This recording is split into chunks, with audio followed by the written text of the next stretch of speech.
Yes, we are live now. Hello friends, this is Himanshi and welcome to Let's Learn. Hopefully आप सभी बढ़िया होंगे, मस्त होंगे, जबरदस्त होंगे. सभी को गुड इवनिंग, नमस्कार, राम राम, सत श्री अकाल, अस्सलाम वालेकुम, whatever you feel connected with. I know मैं बहुत लेट हूँ बट आजकल थोड़ा सा आपके नोट्स के चक्कर में ना दिमाग का ऐसे हलवा हो गया. ऐसे प्यार में पागल होने की उम्र में नोट्स बना बना के पागल हो रहे हैं. काम मैनेज नहीं हो रहा है. घर वाले शादी में जा रहे हैं, शादी स्किप कर रहे हैं, पता नहीं क्या क्या चल रहा है, मुझे खुद नहीं समझ आ रहा है. बट काम जरूरी है, ये तो मजाक से हट के साइड में आते हैं. और जितनी मेहनत मैं कर रही हूँ आप लोग के साथ, आपको उससे ज्यादा करना बनता है क्योंकि आपका एग्जाम है और ऑफलाइन क्लासेस भी प्लान करनी है. दुनिया भर की चीजें हैं. मतलब ऐसा लगता है कई बार कि हर तरफ से वो एक शेर है कि छोड़ो अब ज्यादा हो जाएगा. आते हैं वापस, इधर आते हैं और समझते हैं, करते हैं कुछ चीजों को. बहुत बढ़िया, आ जाओ एक बार. हाँ, क्वेश्चंस करेंगे. और आज सैटरडे, कल छुट्टी रखेंगे यार. मतलब छुट्टी तो क्या ही रखेंगे, संडे वार्ता रखेंगे. एक महीने से संडे वार्ता नहीं हुई है और अभी मुझे ऐसे घर वालों को लेके आना है शादी से, जस्ट सेम कपड़ों में, क्लास के बहुत खत्म होते ही. तो स्टार्ट करते हैं आज की कहानी.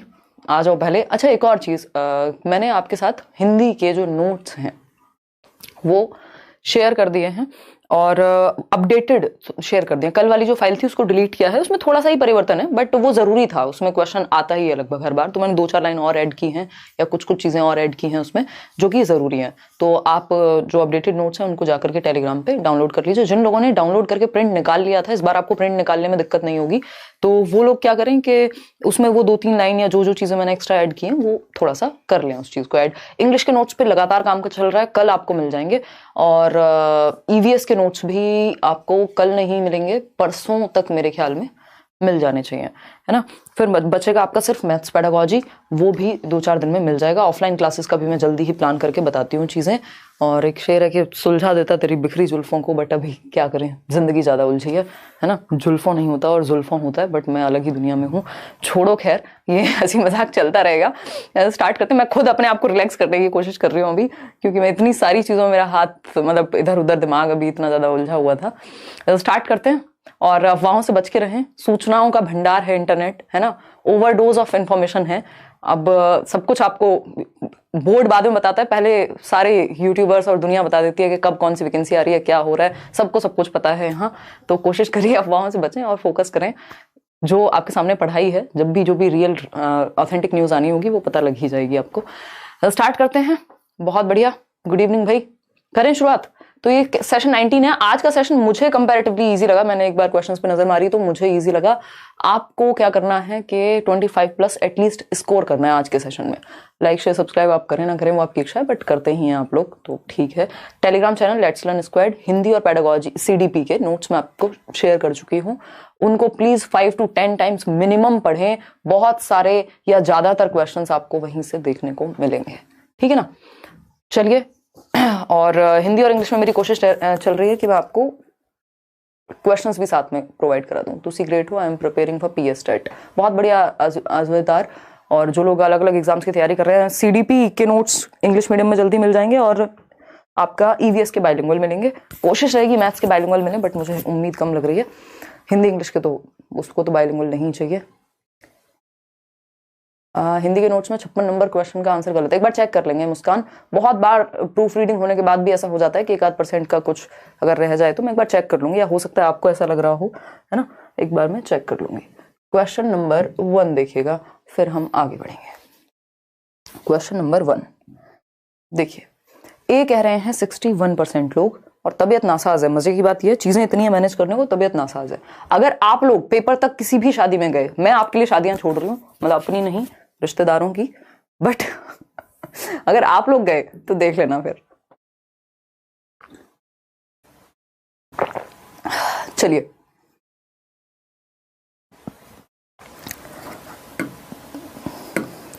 क्वेश्चन नंबर 1 है, a child learns to run and hop before she can skip. यानी एक बालिका कूदना सीखने से पहले, स्किपिंग सीखने से पहले, रस्सी कूदी होगी किसी ने, वो स्किपिंग रोप होती है ना, तो कूदना सीखने से पहले उछलना और दौड़ना सीखती है. भाई तभी तो पता लगेगा कब कितनी तेजी से उछलना, कितनी तेजी से. आपको दौड़ना भी आना चाहिए, तभी आप कर पाएंगे वो activity. Which principle of development does this illustrate. यानी यह विकास के किस सिद्धांत को दर्शाता है, बताइएगा. बहुत ही बढ़िया. ए कह रहे हैं 70, 60% लोग। अच्छा, एक और चीज, ये नोट्स शेयर कर देना क्योंकि फ्री नोट्स हैं, सब तक शेयर करना है जो भी तैयारी कर रहा है, एक बार रीडिंग जरूर लगानी है। All domains of development are interrelated, इसका कोई सेंस बन रहा है? डोमेन्स होते हैं फिजिकल, कॉग्निटिव, सोशल और इमोशनल। इसमें खेल ही फिजिकल का है, आप क्यों जबरदस्ती आयामों को जोड़ रहे हैं? ये तो शारीरिक विकास का ही पक्ष है सारे, चाहे उछलना हो, दौड़ना हो या फिर कूदना हो, क्या है ये शारीरिक विकास से जुड़े हुए हैं, मोटर डेवलपमेंट इसी से जुड़ा हुआ होता है। तो इसमें ये आपस में ना तो सोशल की बात हो रही है ना इमोशनल की बात हो रही है, तो क्यों तुक्के लगा रहे हैं?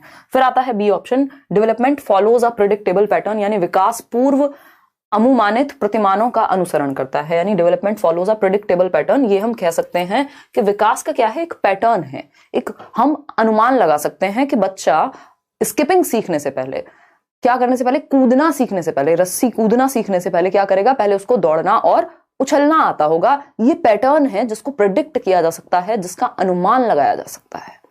समझ पा रहे हैं ना राहुल? ठीक है बात, नाम तो सुना ही है आपका, देखिएगा एक बार। तो आंसर क्या हुआ? आंसर हुआ आपका बी ऑप्शन। सिर्फ 13% लोग सही उत्तर दे रहे हैं, बाकी सब गलत उत्तर दे रहे हैं। इतने आसान क्वेश्चन में भी। ये मग है, इसमें पानी भेज देते हैं आपके लिए, है ना, इतना ही चाहिए होगा, क्योंकि इतने आसान क्वेश्चन का गलत जवाब दोगे तो कैसे चलेगा। देखिएगा, अगर हम बात करें, ये कह रहे हैं 65% लोग, भाई ये डोमेन्स की बात नहीं है, सभी आयाम पारस्परिक रूप से संबंधित होते हैं। यहां तो आयाम की बात ही नहीं हुई, ना शारीरिक, ना संज्ञानात्मक, ना सामाजिक, ना सामवेगिक, इनके आपस में जुड़ने की बात होती तब तो करते, ये तो शारीरिक पक्ष से ही जुड़ा हुआ है। अगर हम बात करते हैं B option, development follows a predictable pattern, यही गड़बड़ है कि हमने सब कुछ पढ़ लिया है, हमें लगता है अरे सीडीपी इतनी पढ़ ली है ना, ये तो पता ही है, बट प्रैक्टिस इनफ हुई है या नहीं? विकास पूर्व अनुमानित प्रतिमानों का अनुसरण करता है। प्रेडिक्टेबल पैटर्न है कि बच्चा दौड़ना सीखने से पहले चलना सीखता है, चलना सीखने से पहले खड़े होना सीखता है। ये क्या है? प्रेडिक्टेबल पैटर्न है। खड़े होने से पहले घिसट के चलना सीखता है। ऐसा नहीं हुआ एक दिन बच्चा आराम से लेटा हुआ था, ना उसको चलना आता था ना कुछ, अचानक से दौड़ना शुरू कर दिया, है ना। पैटर्न है एक अनुमानित। Development is discontinuous in nature. Discontinuous तब आएगा जब स्टेजेस की बात हो रही होगी, और स्पेशली प्याजे की, और नहीं तो नॉर्मल केसेस में कॉन्टिन्यूअस होता है, सतत होता है विकास। फिर आता है D option, development is influenced by both maturation and experience. यहां पे कोई बात हो रही है, यहां पूछ रहे हैं कि भैया मैचुरेशन एंड एक्सपीरियंस, अच्छा ठीक है, ये पूछा है कि पहले कूदना सीखने से पहले दौड़ना और उछलना क्यों सीख पा रहा है, तो वो तो पैटर्न की वजह से ना, क्योंकि ये पैटर्न है, इसको ब्रेक नहीं किया जा सकता। B option is the right answer. आगे बढ़ेंगे क्वेश्चन नंबर 2 पर। क्या है भाई क्वेश्चन नंबर 2? क्वेश्चन नंबर 2 है, growth and development of children consist of, यानी बालकों में वृद्धि और विकास में क्या शामिल होता है, यानी ग्रोथ और डेवलपमेंट अपने आप में क्या निहित रखते हैं, ये पूछा है हमसे। फटाफट से बताएंगे और फिर हम आगे बढ़ेंगे। देखिएगा, क्वालिटेटिव चेंजेस या क्वांटिटेटिव चेंजेस, यानी मात्रात्मक। क्वांटिटेटिव को क्या कहते हैं? स्ट्रक्चरल चेंजेस भी कहते हैं, कि आपकी संरचना में परिवर्तन, आपकी हाइट बढ़ रही है, आपका वेट बढ़ रहा है। क्वालिटेटिव चेंजेस हैं कि आपके फंक्शनल चेंजेस, आपकी फंक्शन करने की क्षमता बेहतर हो रही है। पहले आप आसान क्वेश्चन में भी अटक रहे थे, अभी आप मुश्किल क्वेश्चन भी कर जाते हैं। तो क्वांटिटी मैटर कर रही है, क्वालिटी? क्वालिटी जो नोट्स मिले आपको वो क्या है? क्वालिटेटिव नोट्स हैं। अदरवाइज 1000 पेज के दे दो, क्या दिक्कत है ना, सब कुछ भर दो दुनिया का नोट्स में, फिर वो नोट्स ना बचे, ग्रंथ बच जाएं। Both quantitative and qualitative changes, यानी दोनों मात्रात्मक एवं गुणात्मक, दोनों ही तरह के चेंजेस आपके डेवलपमेंट में आते हैं। स्ट्रक्चरल एंड फंक्शनल चेंजेस, अगर आपने सीडीपी के नोट्स पढ़े हैं, पहले पेज पे शायद लिखा हुआ मिल जाएगा आपको। Only physical changes in body and size, तो ये तो सिर्फ ग्रोथ हो जाएगी कि आपके शारीरिक परिवर्तन, तो ये आपके शरीर से या क्वांटिटी से या मात्रा से या संरचना से जुड़े हुए हैं। ठीक है जी, तो C option is the right answer. आगे बढ़ेंगे, इसमें चलो 88% लोगों ने सही उत्तर दिया है, मतलब मग काम कर गया, वो छोटे वाला किसी को नहीं चाहिए। क्वेश्चन नंबर 3 देखिएगा, dash refers to the complex forces of the physical and social world that influence a child's experience during the course of her development, यानी निम्नलिखित में से कौन सा कारक भौतिक एवं सामाजिक दुनिया की जटिल शक्तियों को संबोधित करता है जो किसी बालिका के अनुभवों को उसके विकास के दौरान प्रभावित करते हैं। भौतिक एवं सामाजिक दुनिया, complex forces of physical and social world. Physical world क्या है? पेड़ पौधे, एनवायरमेंट आसपास का। सोशल वर्ल्ड क्या है? जहां लोग हैं। तो इनका बीच में कॉम्प्लेक्स इंटरप्ले चलता रहता है जो बच्चे के विकास को या उसके अनुभव को प्रभावित करेगा। जिस समाज में, जिस माहौल में, जिस एनवायरमेंट में आप रह रहे हैं, चाहे अगर पॉल्यूशन है या आसपास की हवा भी है तो वो फिजिकल एनवायरमेंट हो गई, और अगर जो लोग आपके आसपास रह रहे हैं वो सोशल एनवायरमेंट हो गया। तो दोनों का कॉम्प्लेक्स इंटरप्ले है जो कि प्रभाव डालता है बच्चे के विकास पे। अब इस कॉम्प्लेक्स इंटरप्ले को क्या कहेंगे? क्या ये एनवायरमेंट के बारे में बात नहीं हो रही है? चाहे फिजिकल हो एनवायरमेंट, चाहे सोशल हो। भाई एक भौतिक दुनिया है, एक भौतिक वातावरण है जिसमें पेड़ पौधे, हवा, जल, वायु, अग्नि, आकाश ये सब आ गए, और दूसरा सामाजिक वातावरण है। तो सोशल और फिजिकल, सामाजिक में क्या, लोग आ गए। दोनों एनवायरमेंट का हिस्सा है। एनवायरमेंट बोले तो नेचर तो हेरिडिटी होती है, हेरिडिटी ही है, नर्चर है ना। या तो एनवायरमेंट लिखा होता ऑप्शन में, या फिर यहाँ पे नर्चर, लालन पालन या पोषण कह देते हैं। प्रकृति पोषण विवाद भी एक चीज है। क्रोमोसोम्स तो हेरिडिटी का हिस्सा होते हैं, यूनिट हैं जीन्स की जो कैरी करते हैं आपके जीन्स को, क्रोमोसोम्स। ठीक है जी। अर्जुन वर्मा अपना दुख रो रहे हैं, बट मुझे लग रहा है बहुत बड़ी समस्या में है। कह रहे हैं I am very desperated towards her and she is elder than me, I am affective होगा by her, what should I do. Arjun, ये टू वे स्ट्रीट है प्यार मोहब्बत। आप जबरदस्ती अपना समय और एनर्जी बर्बाद ना करें, अपने ऊपर फोकस करें, अपने जीवन पे फोकस करें। जिसे आना होगा वो जाएगा नहीं, जिसे जाना होगा वो रुकेगा नहीं। लिख के ले लीजिएगा ये बात। चलिएगा आगे बढ़ते हैं। सी ऑप्शन, सस्ता लव गुरु बना दिया आपने मेरे को। देखिएगा एक बार, अगर हम बात करें सी ऑप्शन, आगे बढ़ते हैं। लालन पालन, क्वेश्चन नंबर 4 देखिएगा। और भी किसी का एक सवाल है, सुपर चैट कर करके इतना दुख है इनके जीवन में। शाहिद हयात कह रहे हैं मैम आप बहुत अच्छा पढ़ाते हैं, मैं और मेरे फ्रेंड्स शिफा, जिबा, नुजहत, माही सभी रेगुलर क्लास करते हैं। बहुत ही बढ़िया यार, आप लोग ग्रुप में अगर लोगों को सही पॉजिटिव एनवायरनमेंट बनाने के लिए क्रिएट करोगे तो फिर अच्छा कर जाओगे जीवन में। अदरवाइज अलग अलग दुख हैं सबके, कोई फायदा नहीं होगा, उसका टाइम निकल जाएगा आपका, है ना। चलिए देखिएगा, कोशिश करो आज 30 में से 25 प्लस लेके आओ एटलीस्ट। ठीक है। डी ऑप्शन कह रहे हैं 85% लोग। चलिएगा, निम्नलिखित में से कौन सी बच्चों की सामाजिकरण की प्राथमिक संस्थाएं हैं, यानी प्राइमरी सोशलाइजिंग एजेंसीज। या तो सेकेंडरी सोशलाइजिंग एजेंसीज होती हैं या प्राइमरी होती हैं। दो प्रकार हैं मेजरली। प्राइमरी में परिवार आता है, क्योंकि सबसे पहले जब आप दुनिया में प्रकट होते हैं तो परिवार में होते हैं। ठीक, तो स्कूल तो सेकेंडरी है, ये याद रखना है, द्वितीयक कारक है सामाजिकरण का। पहले आप दुनिया के तौर तरीके, नियम, कायदे कानून, नमस्ते करते हैं, पानी देते हैं, उल्टा नहीं बोलते हैं बड़ों से, ये सब कहां से सीख रहे हैं? परिवार से। और ये क्या है? सामाजिक सोशलाइजेशन के लक्षण है कि समाज में कैसे बिहेव करना होता है। ठीक है, तो फैमिली। लेकिन मीडिया तो सेकेंडरी होता है भाई, मीडिया क्या है? सेकेंडरी होता है। नेबरहुड एंड टीचर्स, भैया फैमिली को अवॉइड नहीं कर सकते, बाकी सब सेकेंडरी में चले जाएंगे अगर ऑप्शन सही नहीं मिला तो एक ही उत्तर सही है, वो है फैमिली एंड नेबरहुड, यानी परिवार एवं आस पड़ोस। परिवार हमेशा याद रखिएगा किस में आएगा? प्राइमरी में। उसके साथ नेबरहुड, ऐसा भी लगा सकते हैं कि स्कूल के साथ नेबरहुड है तो ये सेकेंडरी का एग्जांपल हो जाएगा। अगर परिवार के साथ नेबरहुड है तो प्राइमरी का। नेबरहुड का अपने आप में कोई अस्तित्व नहीं है। फैमिली के साथ है तो प्राइमरी, स्कूल के साथ है तो सेकेंडरी, और अकेले नेबरहुड है तो सेकेंडरी ही माना जाएगा। बट अगर ऑप्शन में कोई और ऑप्शन ऐसा नहीं है जिसमें प्राइमरी की बात हो रही हो तो प्राइमरी भी कंसीडर कर सकते हैं। तो नेबरहुड कुछ भी बन जाता है, कभी प्राइमरी कभी सेकेंडरी, ऑप्शन पे डिपेंड करेगा। आगे बढ़ेंगे, क्वेश्चन नंबर 5 देखिएगा। क्वेश्चन नंबर 5 देखिएगा, क्या कहता है? Kamal reasons that he will give a crayon to Tanu, यानी कमल का ये तर्क है कि वो क्रेयॉन जो होते हैं ना, छोटे छोटे कलर्स, वो मोम वाले, है ना, तनु को वो अपना क्रेयॉन तब देगा। कमल एक बच्चा है, तनु एक बच्ची है, कह रहा है क्रेयॉन जो है तनु को तब दूंगा if she also gives her one so that it is an equal exchange for favours.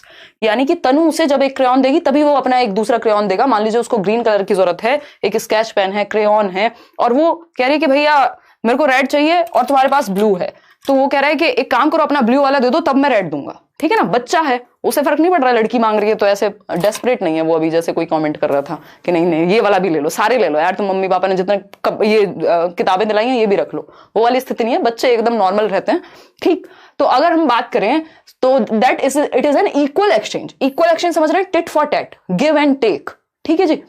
Eight which stage of Lawrence Kohlberg's moral development is Komal at, यानी कि लॉरेंस कोहलबर्ग के नैतिक विकास के किस चरण पर हैं जो कोमल हैं? बताइएगा, फटाफट से बताइए।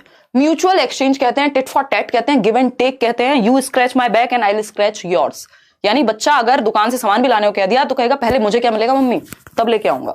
तो वो सेल्फ इंटरेस्ट देखता है। इसको इंस्ट्रूमेंटल पर्पस ओरिएंटेशन भी कहते हैं, यांत्रिक उद्देश्य अभिविन्यास या अभिविन्यास। ठीक है, कौन सी स्टेज है? सेकेंड स्टेज है कोहलबर्ग की लेवल 1 में। गुड बाय नाइस गर्ल में तो वो बस शाबाश कह दो उसको, इतने में ही खुश है ना। सोशल ऑर्डर मेंटेनिंग ओरिएंटेशन, एक तो आज एग्जांपल ऐसे ऐसे आ रहे हैं ना और मैं कंट्रोल कर रही हूं। अगर हम बात करें सोशल ऑर्डर मेंटेनिंग की, तो ये law and order fourth stage है। ये क्या है? ये थर्ड स्टेज है। ठीक, ये फोर्थ स्टेज है। यहाँ अप्रूवल सीख करेगा अच्छा लड़का अच्छी लड़की, सोशल कॉन्ट्रैक्ट ओरिएंटेशन फिफ्थ हो जाएगा। तो यहाँ पे उत्तर जो है वो है आपका ए ऑप्शन। आगे बढ़ेंगे क्वेश्चन नंबर 6 की तरफ। क्या कहता है क्वेश्चन नंबर 6? ये देखिएगा, क्वेश्चन नंबर 6 का जवाब दीजिए। In which stage of cognitive development do children begin to build on each other's play ideas, strengthen the understanding of that symbols represent objects? यानी कि symbols represent objects का क्या मतलब है? P for pen. P क्या है? Pen लिखा हुआ ना, क्या ये सिंबॉलिक ही तो है, लेकिन इसका मतलब ऑब्जेक्ट, किसी ऑब्जेक्ट को ये रेफर कर रहा है। सिंबल्स यानी जब आप भाषा को, सिंबल्स को समझने लग जाएं, जब आपको पता है कि राइट टर्न क्या है, वर्जित है, यू टर्न नहीं ले सकते हैं, तो आप सिंबल्स को समझ जा रहे हैं कि किसी एक बात को रेफर कर रहा है। जब भी बात सिंबॉलिक स्टेज की होगी, आंख बंद करके उत्तर दे देना है प्री ऑपरेशनल। 2 से 7 वर्ष पूर्व संक्रियात्मक अवस्था प्याजे की स्टेज है। ठीक है, और प्ले स्टेज भी यही है, इसमें बहुत सारी तरह के प्ले होते हैं, और सेंसरी मोटर फॉर्मल ऑपरेशनल ये सब चलेगा नहीं यहाँ पे। प्याजे की 4 स्टेजेस हैं, SPCF। क्वेश्चन नंबर 7 देखिएगा। क्वेश्चन नंबर 7 क्या कहता है? क्वेश्चन नंबर 7 क्या कहता है, फटाफट से बताएंगे, फिर हम आगे जाएंगे और शादी में जाके खाना खाएंगे। देख रहे हो मोटिवेशन। क्वेश्चन नंबर 7, अभी मैं कल परसों कोई कोट पढ़ रही थी, मतलब कोट होते हैं ना कोट्स, या मीम, तो कि पता नहीं क्यों इतना सजने पे इतना फोकस क्यों रहता है, शादी में जाके खाना ही खाना है यार, सिंपल कुछ भी पहन के चले जाओ, फोकस तो सबका खाने पे ही होता है। तो मैं आज वही करने वाली हूँ, बिल्कुल एकदम। नहीं, तुम मुझे रिएक्शन मत दो बिल्कुल भी, जो बैठ जाओ। आज मैं खुद ही इतने हंसी के मूड में हूँ। शौर्य सिंह जा चुके हैं, आज निशा आ चुकी है वापस पोल लगाने, देखिएगा। तो फाइनली मैं यही पहन के जाऊंगी, पूरा मोटिवेशन मेरा भरी हुई मैं मोटिवेशन से, जब तक 4 लोग मुझे कह नहीं देंगे सामने से हैं, और बिल्कुल गांव की भाषा में कि कमाती तो ठीक ठाक है, कपड़े भी पहन लेती। A 6-year-old child reasons that a taller glass has more water than a shorter glass and wider container, even though the liquid has been poured from the container to the glass in front of her eyes. According to Jean Piaget, this kind of reasoning by the child is due to the child's reasoning by the child is due to the child's inability to. कुछ समझ आया? नहीं आया तो समझते हैं। ठीक है, अगर हम बात करें, एक 6 वर्षीय बालिका सोचती है, एक 6 वर्ष की बालिका है जो सोच रही है, क्या 6 वर्ष का मतलब क्या है? 2 से 7 वर्ष, यानी प्री ऑपरेशनल स्टेज में है, पूर्व संक्रियात्मक अवस्था में है प्याजे की। ठीक है जी, क्वेश्चन खुद आंसर बता रहा होता है अगर आप ध्यान से पढ़ें तो। एक 6 वर्षीय बालिका सोचती है कि लंबे ग्लास में छोटे और चौड़े बर्तन से अधिक पानी है, यानी लंबा ग्लास मान लेते हैं, मान क्या लेते हैं हम, बना लेते हैं, घर की खेती है, कुछ भी बना सकते हैं हम, पागल भी बना सकते हैं किसी को। देखिएगा, एक ये लंबा ग्लास है और ये बच्ची कह रही है कि ये जो छोटा और चौड़ा ग्लास है इसमें पानी कम है और इसमें ज्यादा है, जबकि आपको पता है कि ऐसा नहीं है, क्वांटिटी अगर सेम है, बस शेप और साइज का अंतर है। ठीक है, इतनी बात।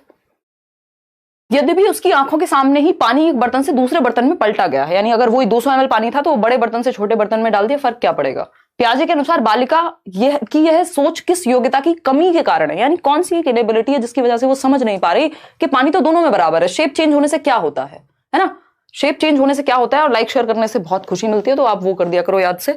देखिएगा, सी ऑप्शन 51% लोग कह रहे हैं।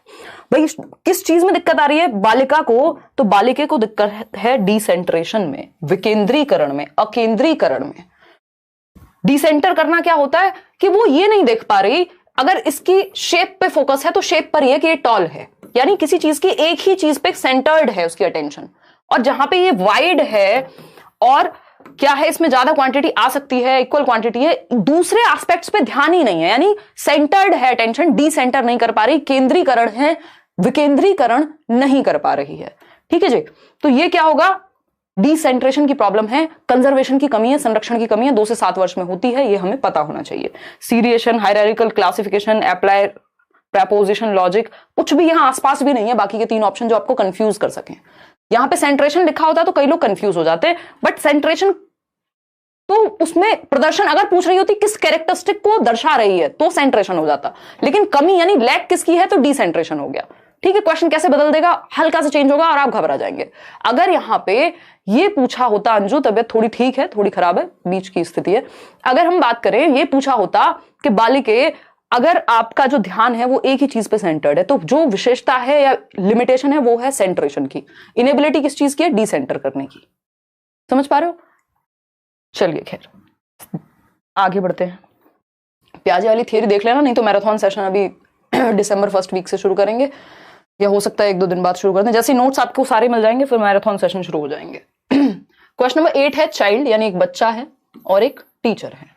बच्चा कहता है I am not able to fix this part of the puzzle. बच्चा एक पहेली को सॉल्व कर रहा है, मान लीजिए सुडोकू हो सकता है, वो आपके न्यूज़पेपर में, या कोई पजल हो सकता है, उसको सॉल्व कर रहा है। वो कह रहा है कि यार मैं कर नहीं पा रहा। यार तो नहीं कहेगा टीचर को, बट आजकल बच्चे कमाल हैं, तो कह सकता है कि मैं पहेली को हिस्से को पूरा नहीं कर पा रहा हूँ जी, अब बताइए क्या करना है। ऋषभ गोयल कह रहे हैं मैम मेरी फ्रेंड बहुत टेंस्ड है एग्जाम की वजह से, मैम कुछ मेन क्वेश्चंस बता दीजिए ताकि मैं उसकी हेल्प कर सकूं। ऋषभ, फ्रेंड की हेल्प करना बहुत ही जरूरी होता है, वैसे भी हर एक फ्रेंड जरूरी होता है। देखिए आप नोट्स पढ़ लीजिए सिर्फ, और जो सेशंस चल रहे हैं उनको देख लीजिए, और क्वेश्चंस की शीट में सीडीपी की भी दूंगी अलग से। बाकी हिंदी और इंग्लिश पेडागोजी में नोट्स में ही निहित हैं, तो उतना कर लीजिए। सिर्फ नोट्स पढ़ के कॉन्फिडेंस आपका बिल्ड हो जाएगा। देखिएगा एक बार, टीचर ने कहा which piece should come here as these are the legs of the cat. तो वो जो पजल है उस पजल के बारे में बताते हुए टीचर ने कहा है कि बेटा ये जो है यहां कौन सा टुकड़ा आना चाहिए, क्योंकि ये तो बिल्ली के पैर हैं, तो पैर में कौन सा टुकड़ा आएगा? जो पॉज होंगे उसके पंजे होंगे। तो बच्चों को क्या हिंट मिल गया है ना, हेल्प हो गई उसकी। बच्चे ने कहा हाँ पॉज आएंगे, यहाँ पे तो पंजे आएंगे भैया। तो क्या हुआ, जब वो कर नहीं पा रहा था वहां उसको मदद मिल गई, हिंट मिल गई। खुद से नहीं किया, खुद से टीचर ने सॉल्व नहीं किया, स्कैफोल्डिंग कहते हैं सिंपल भाषा में। तो चाइल्ड टीचर ने कहा वेरी गुड, शाबाश, पीस लाइक अ पॉ, ढूंढो जाके कौन सा पंजे जैसा दिखता है पीस। बच्चे ने उठा के कहा ये वाला, ठीक है लगा दो, बात खत्म। किया बच्चे ने, बस हेल्प मिली है उसको। तो ये जो सोशल इंटरेक्शन है इसको स्कैफोल्डिंग मचान कहते हैं। ना तो इसमें ऑब्जर्वेशन लगेगी, ये स्कैफोल्डिंग है टेम्परेरी हेल्प, अस्थायी मदद। जब बच्चा अटक रहा हो, हाफ सॉल्व प्रॉब्लम हो, हिंट देना हो, तब की बात है। ठीक है, राकेश कुमार कह रहे हैं we are live now. Hello friends, ये सुन के बहुत अच्छा लगता है, thank you ma'am, from bottom of my heart. Patna Bihar से बहुत सारा प्यार, thank you so much Rakesh. चलिए आगे बढ़ते हैं। हम लोग जुड़ करके 31,000 लोग हो चुके हैं, 13,000 लोगों ने लाइक किया है। लाइक शेयर में कोई कमी नहीं रहनी चाहिए। पहले मुझे ऐसे अजीब लगता था एक टाइम पे बोलने में, आज बिल्कुल नहीं लगता है, क्योंकि एकदम एनर्जी बनी रहती है और कोई दूसरा फायदा नहीं होता इससे, है ना। देखिएगा, अगर हम बात करें Lev Vygotsky's theory of cognitive development is situated in, Vygotsky की जो थियरी है संज्ञानात्मक विकास का सिद्धांत किससे संबंधित है? सोशियो कल्चरल पर्सपेक्टिव से, साइकोसेक्सुअल पर्सपेक्टिव से, बिहेवियरिस्टिक पर्सपेक्टिव से, या हिस्टोरिकल पर्सपेक्टिव से? कोई हिस्ट्री की बात तो कर नहीं रहे हैं, है ना, कि हिस्ट्री ही पढ़ाओ सिर्फ। बिहेवियरिस्टिक तो रिवॉर्ड, पनिशमेंट, कंडीशनिंग, इन सब की बात करते हैं। साइकोसेक्सुअल जो थियरी है वो सिगमंड फ्रॉइड की है, कि वो कह रहे हैं कि सेक्सुअल अर्ज है हम सब में, लिबिडो है जो जन्म से ही होती है। ये थियरी आपके ज्यादा काम की नहीं है पेपर के हिसाब से, बट थोड़ा बहुत पता है तो ठीक है, मैंने यूट्यूब पे कराई हुई है। सोशियो कल्चरल अप्रोच है, सामाजिक सांस्कृतिक दृष्टिकोण है, सोसाइटी, कल्चर, लैंग्वेज, SCL याद रखना है। जैसी बात वाइगोस्की की आए तो ये निमोनिक आपको याद रखना है, 1 नंबर आपका बच जाएगा। ठीक है शिवानी कुमारी, चलिए आगे बढ़ते हैं। इसमें आप लोग 90% लोग मेरे ख्याल में सही उत्तर दे पा रहे हैं। क्वेश्चन नंबर 10 देखिएगा, प्याजे के ऊपर क्वेश्चन है। देखो 4 से 5 क्वेश्चन कम से कम भी प्याजे वाइगोस्की कोहलबर्ग से आने हैं, मिनिमम 5 क्वेश्चन, ज्यादा आएंगे बाकी सब्जेक्ट में भी। फिर क्वेश्चन नंबर 7 चल रहा है, पोल 9 का रहा है। आपके इंटरनेट में दिक्कत होगी सरकार। देखिएगा, कल्याणी क्या कह रही है मैम, 11 दिसंबर वेस्ट बंगाल टेट है। उससे पहले जो मैराथन है वो देख लो, उससे पहले मैं मैराथन करा भी दूंगी। मुझे पता है वेस्ट बंगाल से बहुत सारे लोग देख रहे हैं, और उस केस में एक और चीज है कि नोट्स मैं सारे शेयर कर दूंगी उससे पहले, तो आप उतना कर जाइएगा, लगभग सिलेबस सेम ही है, हेल्प मिल जाएगी आपको। नोएडा से हूँ, आप आ जाइए मेरे घर डिनर पे। दामिनी मुझे शादी में जाना है, मम्मी कहेंगी बेटा, वैसे मम्मी कुछ नहीं कहेंगी, मम्मी बहुत क्यूट है हमारी। In a constructivist classroom based on Piagetian principles children learn, यानी प्याजे के सिद्धांतों पर आधारित एक रचनावादी कक्षा में बच्चे किस तरह से सीखते हैं। यानी रचनावादी कक्ष में प्याजे के क्या प्रिंसिपल्स हैं जिनको वो फोकस करते हैं। इमिटेशन की बात प्याजे बिल्कुल नहीं करेंगे, वाइगोस्की बिल्कुल नहीं करेंगे। इमिटेशन की बात बेंड्यूरा करते हैं, अनुकरण की। और भाषा के क्षेत्र में इमिटेशन यानी अनुकरण की बात स्किनर करते हैं, आपके नोट्स में मेंशन्ड है। ठीक है जी। Through explanation given by adults, यानी बड़ों द्वारा दी गई व्याख्या। तो इसमें बच्चा एक्टिव नहीं है ना व्याख्या में। By striving for rewards, reward और पनिशमेंट की बात देखिएगा प्याजे, वाइगोस्की या जो भी रचनावादी हैं, कंस्ट्रक्टिविस्ट लोग हैं, वो नहीं करते। थ्रू सेल्फ इनिशिएटेड एक्टिविटी, बच्चा सिर्फ डी ऑप्शन में ही एक्टिव है, जिसमें बच्चा सक्रिय है वो बेस्ट ऑप्शन है। यानी स्वतः स्फूर्त गतिविधियों से सीखते हैं, जो वो एक्टिविटीज खुद से करते हैं। पेन खोला, देखा, तोड़ा, कुछ किया एक्टिविटी, और उनको समझ आ गया ये ऐसे होती हैं चीजें, तो वो बच्चा क्या है, लिटिल साइंटिस्ट है पियाजे के अनुसार, नन्हा वैज्ञानिक है, डिस्कवरी करेगा, एक्सपेरिमेंट्स करेगा, एक्टिविटी करके सीखेगा। तो D option is the right answer. आगे बढ़ेंगे, क्वेश्चन नंबर 11 देखिएगा। गार्डनर से एक क्वेश्चन मिनिमम आता ही है और बहुत प्यारी थियरी है गार्डनर की। देखिएगा, गार्डनर से एक क्वेश्चन पूछा है, जवाब देंगे। कमेंट सेक्शन में आपके लिए टेलीग्राम का लिंक भी दे दिया गया है, तो आप फेक चैनल से नहीं जुड़ेंगे एक तो टेलीग्राम के, और नोट्स या कोर्स के लिए कहीं भी फालतू जगह पे पैसे नहीं देंगे। मुझे बहुत मेल आ रहे हैं कि लोग 200 रुपए 300 रुपए में कहीं भी कोर्स ले रहे हैं। एक तो 200-300 का कोई कोर्स नहीं है मेरा, कम से कम भी 1000 से नीचे कोई कोर्स अभी तो अवेलेबल नहीं है, क्योंकि पूरे इतनी सारी टीचर्स की टीम है, और वो भी करियर वेल ऐप पे होता है, ये भी ध्यान रखिएगा। बाकी कहीं कोई कोर्स नहीं है, तो ऐसे फर्जी वेबसाइट्स वगैरह से बचिए। वो फ्री कंटेंट को पेड में बेच रहे हैं, या नोट्स बेच रहा है, अगर कोई प्रिंट आउट करा के बेच रहा है कोई, प्लीज बचिए उन चीजों से। देखिएगा, एक्शन लिया जाएगा इन पे धीरे धीरे, जितनों पे हो पाता लेते भी हैं, बट अवॉइड किया जाता है, मतलब कि इस चीज को कि कोई ऐसे ही मान जाए तो अच्छा है। क्वेश्चन नंबर 11 देखिए, in Harvard Gardner's theory of multiple intelligence, if a person has a skill of understanding the motives, feelings and behaviours of other people, she is said to. यानी कि गार्डनर की थियरी के अनुसार, जो बहुबुद्धि का सिद्धांत है, उन्होंने कहा है बच्चे कई तरह से इंटेलिजेंट हो सकते हैं, बुद्धि के कई प्रकार हो सकते हैं, सिर्फ आईक्यू या मैथ्स में अच्छा होना, लॉजिक का अच्छा होना बुद्धिमत्ता नहीं है, अलग अलग प्रकार की बुद्धि होती है।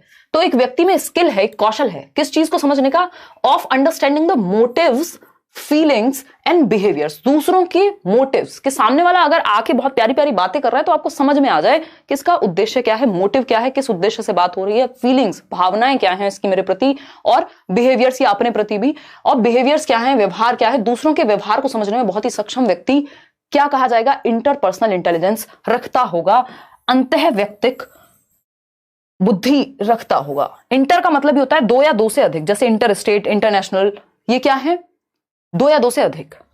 तो इंटर का मतलब है दूसरों को, अदर्स को समझने में, अदर्स की भावनाएं, वो लोग होते हैं ना जिनसे मिलकर सब खुश हो जाते हैं, है ना, कि अरे यार मजा आ गया, वो क्या इंटरपर्सनल इंटेलिजेंस है, वो दूसरों की भावनाओं को, उनकी फीलिंग्स को, उनके मोटिव्स को, और ऐसे लोग कई बार मैनिपुलेट भी अच्छा कर लेते हैं, परसुएट भी अच्छा कर लेते हैं, तो थोड़ा सा ध्यान भी रखना है इन चीजों का। ठीक है जी, चलिए खैर, फिरदौस पोल वाली मैम आ गई हैं मिलने के लिए। सीटेट में कितने नंबर लाने पड़ेंगे, कम से कम भी 151, उससे नीचे की भेंट नहीं चलेगी।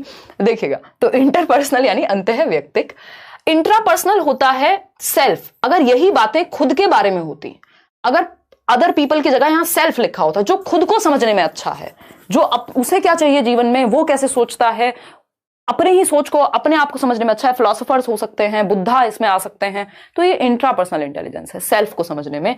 ठीक, एक्सपीरियंशियल लर्निंग होता है, अनुभव से सीखना, ये इनका कोई प्रकार नहीं है, ना सोशल। तो D option is the right answer, interpersonal. Intra यानी अंतः व्यक्तिक होगा इंटरपर्सनल, और अंतर व्यक्तिक होगा आपका intrapersonal.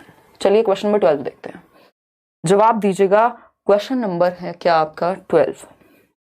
Teachers should not restrict, teachers को रेस्ट्रिक्ट नहीं करना चाहिए। वैसे दिल्ली में भी ऑफलाइन क्लास होगी, वहां मिलवा देंगे आपको पोल वाली दीदी से, डोंट वरी।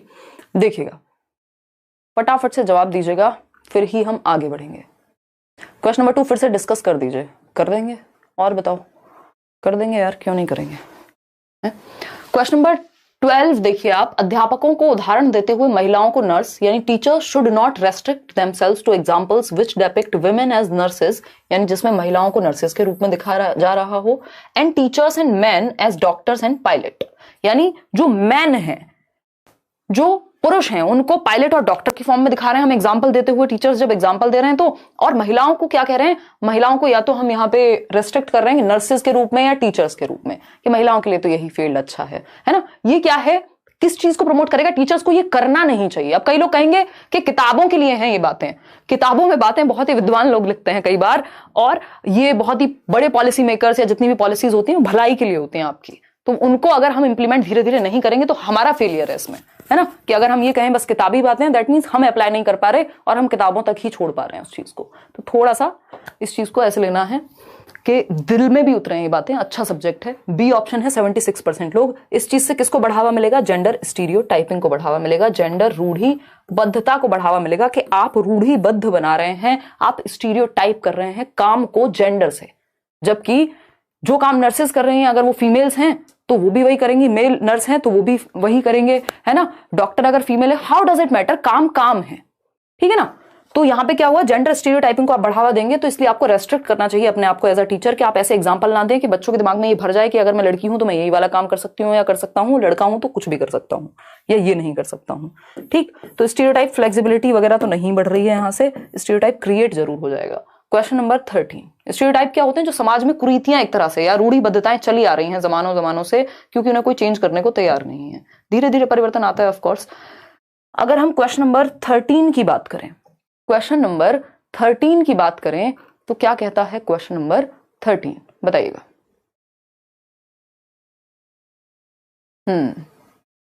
अंजनी कह रही हैं स्टार्टिंग में 3 गलत हुए, लगा कि आज तो मैं गई। ऐसा पेपर में भी होगा अंजनी, कि कई बार क्या होता है कि आप प्रेशर में होते हैं या आपने पहला क्वेश्चन देखा और दिमाग में स्ट्राइक नहीं किया बाय चांस, तो आपको लगता है ये गलत हो गया, अब तो पता नहीं यार बहुत मुश्किल पेपर है, बहुत मुश्किल पेपर है, जबकि ऐसा होता नहीं है। पेपर एक सर्टेन लेवल से ही सेट हुआ है, उसमें कुछ क्वेश्चन ईजी होंगे, कुछ परसेंट कुछ मुश्किल होंगे, और जो आपने पढ़ा हुआ है वो मुश्किल लगेगा नहीं आपको।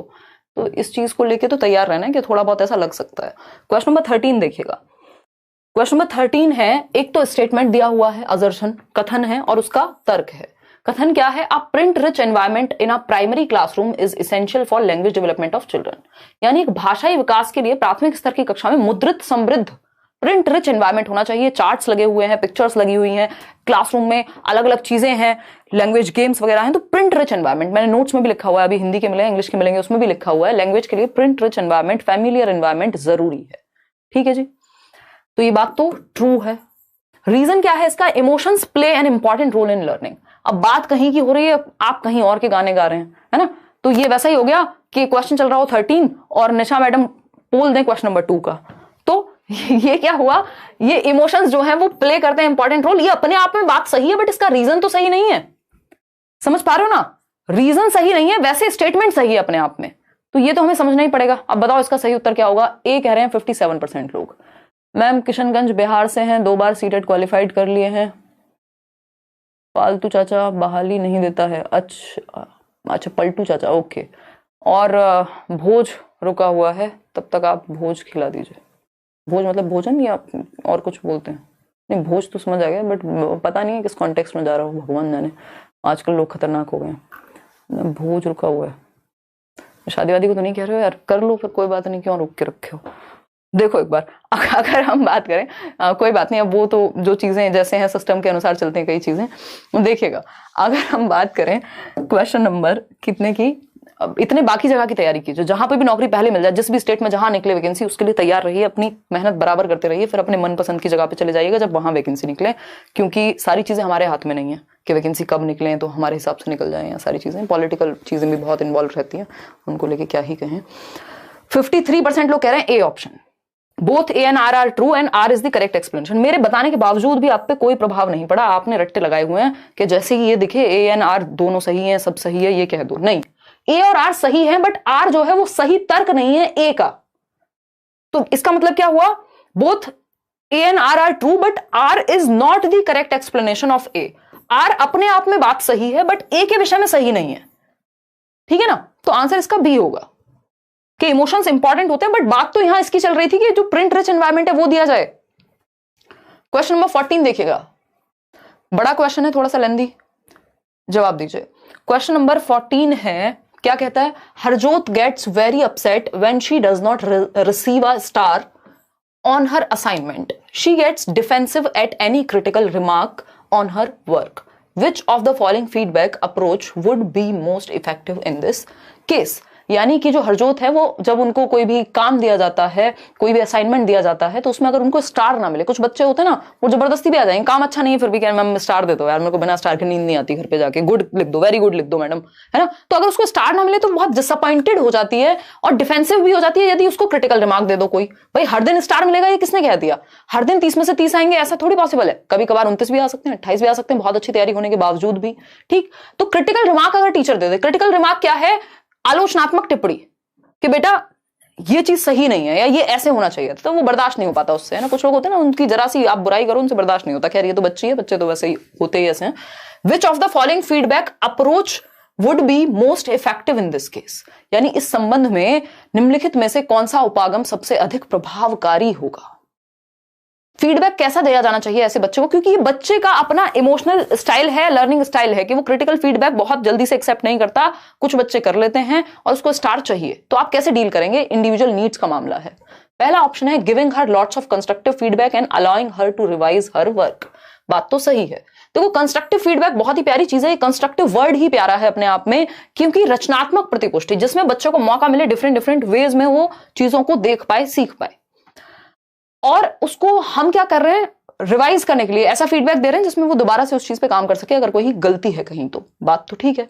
बी ऑप्शन है making sure that she gets a star on every assignment to not make her upset.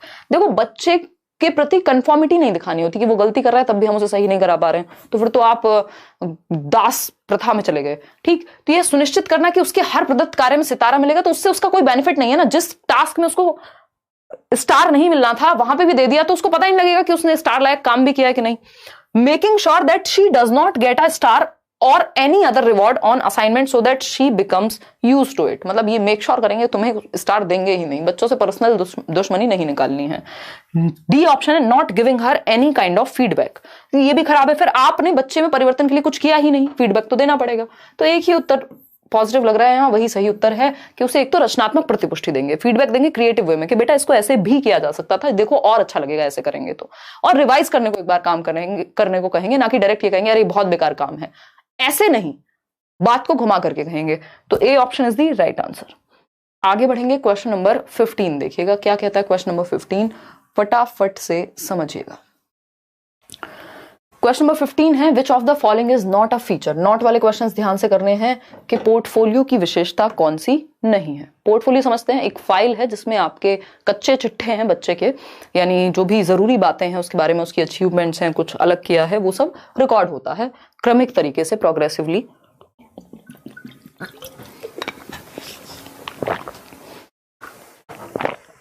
एक मिनट रुको, मॉक टेस्ट का ऑप्शन अभी ऐप में मिल जाएगा। हाँ, भोज मतलब शादी का खाना ना, मुझे पता था, ऑलमाइटी मुझे पता था, थोड़ा सा आइडिया था मुझे, हैं? देखा, हल्के में ले रहे हैं, लिंग्विस्टिक इंटेलिजेंस की कमी है हमें, हैं? देखिएगा, अगर हम बात करें क्वेश्चन नंबर 15 की, अगर हम बात करें तो कौन सी एक बात पोर्टफोलियो के बारे में सही नहीं है। तो portfolios collect work samples over time, यानी एक समय अंतराल पे, एक चरण में अलग अलग कलेक्ट करते हैं इंफॉर्मेशन एक फाइल में, रिफ्लेक्टिंग डेवलपमेंटल चेंजेस, क्या परिवर्तन आ रहे हैं, बिल्कुल सही है, ट्रू है, बट हमें तो फॉल्स चाहिए। Portfolios involve students design, collection and evaluation, बच्चे का जो भी अभिकल्प है, जो भी उसने संग्रह, जो भी उसकी सारी चीजें हैं वो वहां हम रखते हैं, ये भी बात ट्रू है। अब आता है C option, portfolios promote self regulation by involving students in the assessment of their own learning process. Self regulation, बच्चा खुद भी रेगुलेट कर पाएगा स्वयं के अधिगम को, इस तरह से फाइल बनी हुई होती है, चलो ठीक है। डी ऑप्शन है portfolio comprise of disconnected test and quizzes and help in ascertaining the product of learning. ये बात गड़बड़ है, ये पॉजिटिव नहीं है बच्चे के विषय में। पोर्टफोलियो में असंबद्ध परीक्षण और क्विज होते हैं। देखिए, एक तो ये फॉर्मेटिव असेसमेंट का पार्ट है, तो इसमें पेन पेपर टेस्ट कम होगा, दूसरी बात होगा ही नहीं। दूसरी बात, प्रोडक्ट ऑफ लर्निंग, आपको प्रोडक्ट ऑफ लर्निंग फोकस नहीं करना होता, प्रोसेस ऑफ लर्निंग पे फोकस करना। प्रोडक्ट का मतलब आप जजमेंट दे रहे हैं, इतने परसेंट मार्क्स आ गए, वो प्रोडक्ट असेसमेंट है, प्रोसेस क्या है कि कैसे हो रही है लर्निंग, उस पर ध्यान देना। तो ये गलत है क्योंकि ये बच्चे के जजमेंट के बारे में बात करेगा, जबकि पोर्टफोलियो फीडबैक के लिए या उसकी उन्नति के लिए है। क्वेश्चन नंबर 16 देखिएगा, क्वेश्चन नंबर 16 देखिएगा। अबरार खान कह रहे हैं ma'am first time CTET exam दे रहा हूं, कोई आइडिया नहीं था पर आपकी क्लासेस अटेंड करने से बहुत हौसला मिला, थैंक यू। मैथ्स पेडागोजी भी करा दो यार, आज मैथ्स पेडागोजी ही करानी थी बट मैं इतनी व्यस्त हो गई चीजों में कि बस पूछो मत आप। देखिएगा, मैथ्स पेडागोजी हम मंडे करेंगे, डोंट वरी। देखिए, इंटरनेट बचा के रखना, पीडीएफ प्रिंट नहीं हो रही, बिल्कुल हो जाएगी पीडीएफ प्रिंट, अब तो मैंने करा दिया है उसको उस तरह से। क्वेश्चन नंबर 16 देखिएगा, मैं कर दूं सरकार आके, इतने तो सॉल्यूशन खुद निकाल लिया करो। क्वेश्चन नंबर 16 है to accomplish the goal including children with special needs, यानी आपको एक गोल अकॉम्प्लिश करना है, उन बच्चों को सिखाना है जिनकी नीड्स क्या है, स्पेशल है, ठीक, और needs in a regular classroom, एक रेगुलर क्लासरूम में, क्योंकि इंक्लूसिव एजुकेशन की बात हो रही है। फर्स्ट ऑप्शन है identify individual children's strengths and interest and needs, यानी जो व्यक्तिगत बच्चे हैं, अलग अलग बालकों की आप क्या पहचानेंगे, उनकी क्या स्ट्रेंथ है, यानी मजबूतियां क्या हैं, किस चीज में अच्छे हैं बच्चे, उनकी रुचियां किस चीज में और उनकी आवश्यकताएं कैसी हैं, बिल्कुल सही बात है। Disregard individual differences and ensure uniformity, uniformity नहीं चाहिए, इंडिविजुअल डिफरेंसेस चाहिए। डिसरिगार्ड कैसे कर सकते हैं आप, व्यक्तिगत विभिन्नताएं होती हैं, सभी बच्चे एक जैसे नहीं होते, सभी बच्चे एक ढंग से नहीं सीखते, अलग अलग तरीके से सीखते हैं, बात तो सही है। फिर आता है C option, adopt assessment strategies to facilitate learning, यानी अधिगम को सहज बनाने के लिए आकलन युक्तियों का अनुकूलन करना, यानी आप ऐसी आकलन युक्तियां अपना रहे हैं जिससे लर्निंग बेहतर हो। फैसिलिटेट करना मतलब लर्निंग बेहतर हो। प्रिपेयर इंडिविजुअलाइज्ड एजुकेशन प्लान, याद रखिएगा ये IEP बहुत महत्वपूर्ण है स्पेशल एजुकेशन के केस में भी और इंडिविजुअल डिफरेंसेस में भी, कि व्यक्तिक शैक्षिक योजना क्या होती है, इंडिविजुअल नीड के अकॉर्डिंग प्लान बनाना, जरूरत पड़े तो पेरेंट्स को भी शामिल करना। तो ये भी positive, first third fourth, second ही नेगेटिव है, जहां सेकंड है उसको हटा देंगे, है ना। और सेकंड तो ये तो हट ही गया, लेकिन फर्स्ट और थर्ड ही क्यों, फोर्थ भी सही है, तो इसलिए सी ऑप्शन बेटर है बी से। ठीक, तो C option is the right answer. 60% लोग ही सही उत्तर दे पा रहे हैं। इस तरह के क्वेश्चंस बाण वाले क्वेश्चन होते हैं जिससे आप घबरा जाते हैं। क्वेश्चन नंबर 17 देखिएगा और जवाब दीजिएगा। क्वेश्चन नंबर 17 है, sensitivity to light, sound, touch and other sensory information, impaired verbal and non verbal communication, over dependency on routines and avoidance of eye contact with others are primary characteristics of children dealing with. एक बच्चा है जिसको eye contact करने में दिक्कत होती है, दूसरों को फेस करने में दिक्कत होती है, आई कांटेक्ट बनाने में दिक्कत होती है, रूटीन में अगर थोड़ा बहुत परिवर्तन आ जाए तो बेचैन हो जाता है, कम्युनिकेशन में भी दिक्कत होती है, और सेंसरी चीजों के प्रति जैसे लाइट, साउंड, टच, इन सब के प्रति बहुत ही ज्यादा ओवर सेंसिटिव है। तो प्रकाश, ध्वनि, स्पर्श और अन्य सामूहिक जानकारी के प्रति अति संवेदनशीलता। किसका लक्षण है ये? ASD यानी ऑटिज्म स्पेक्ट्रम डिसऑर्डर। इसमें कई सारी समस्याएं आती हैं। ऑटिज्म में बेसिकली क्या होता है, एक तो बच्चा रेपिटेटिव बिहेवियर करेगा, यानी सेम स्टीरियोटिपिकल बिहेवियर बोलते हैं उसको स्वालीनता में, कि बार बार सेम चीज को रिपीट करेगा, अगर कुछ कर रहा है तो वही किया जाएगा। अगर आसपास के माहौल में उसके थोड़ा सा चेंज हो जाए रूटीन में, या जो भी जैसी भी सेटिंग है उसके एनवायरमेंट में, तो भी उससे भी वो अनकंफर्टेबल फील करेगा। आई कॉन्टेक्ट करने में दिक्कत होगी, कम्युनिकेट करने में अपनी बात को दिक्कत होगी। लेकिन इसका मतलब ये नहीं कि मेंटली प्रॉब्लम इनको होती है, सीख नहीं सकते। तो C option is the right answer. ये किसका उदाहरण है? ऑटिज्म स्पेक्ट्रम का। ठीक है, ये अपने आप में कैटेगरी है, बाकी कुछ इसके साथ जाता ही नहीं है, तो उन ऑप्शंस को पढ़ के भी फायदा नहीं है। क्वेश्चन नंबर 18 देखिएगा और जवाब दीजिएगा। क्वेश्चन नंबर 18 कहता है, which of the following is not an effective intervention to include children from marginalised groups in a classroom, यानी निम्नलिखित में से कौन सी रणनीति, कौन सा तरीका कक्षा में सुविधा वंचित समूहों से आने वाले बच्चों को, सुविधा वंचित कौन है? मार्जिनलाइज्ड, हाशिए पर हैं जो बच्चे, किसी भी वजह से जो सोशियो इकोनॉमिकली डेप्राइव्ड हैं, उनको कैसे क्लास में हम इन्वॉल्व करें। यानी या तो आर्थिक रूप से कमजोर हैं, गरीब परिवार से हो सकते हैं, या समाज ने उनको जाति, रंग या किसी भी आधार पे साइड में रखा है, मार्जिन पे रखा है। तो ऐसे बच्चों को कैसे डील करेंगे? सोशल साइंस के लिए इस बार तो मैं आपकी मदद नहीं कर पाऊंगी ममता। आप प्लीज NCERT या प्रीवियस ईयर को रेफर कीजिए। पिछली बार 112 आए थे पेपर 1 में, सोशल साइंस में समझ नहीं आ रहा है। NCERT पढ़नी थी सिर्फ ममता, सिर्फ NCERT 6th 7th 8th की, अगर पेपर 2 सोशल साइंस और साइंस एंड मैथ्स की बात करें, और प्रीवियस ईयर। बट अभी इस बार नहीं, अगली बार कुछ प्रावधान करेंगे। देखिएगा डी ऑप्शन, यानी सेग्रीगेटेड सीटिंग। आप एक तो CDP हिंदी इंग्लिश अच्छा कर लीजिए अपना, और प्रीवियस ईयर लगा के एटलीस्ट 60 में से 30 नंबर 40 नंबर कुछ ले आइए वहां पे, तो आपका पेपर 2 भी निकल जाएगा। देखिएगा, बताइएगा।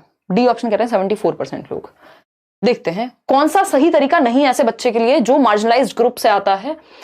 तो प्रोवाइडिंग अपॉर्चुनिटीज ऑफ पार्टिसिपेशन, यानी बच्चे को पार्टिसिपेट करने के अलग अलग एक्टिविटीज में दूसरे बच्चों के साथ, हर बच्चे के साथ घुलने मिलने के मौके देंगे, ये तो पॉजिटिव बात है। हमें नॉट चाहिए। Ensuring participation of children in all the activities of school, यानी आप ये सुनिश्चित करेंगे कि बच्चा लगभग हर गतिविधि में पार्ट ले सके, अपने आप को अकेला महसूस ना करे।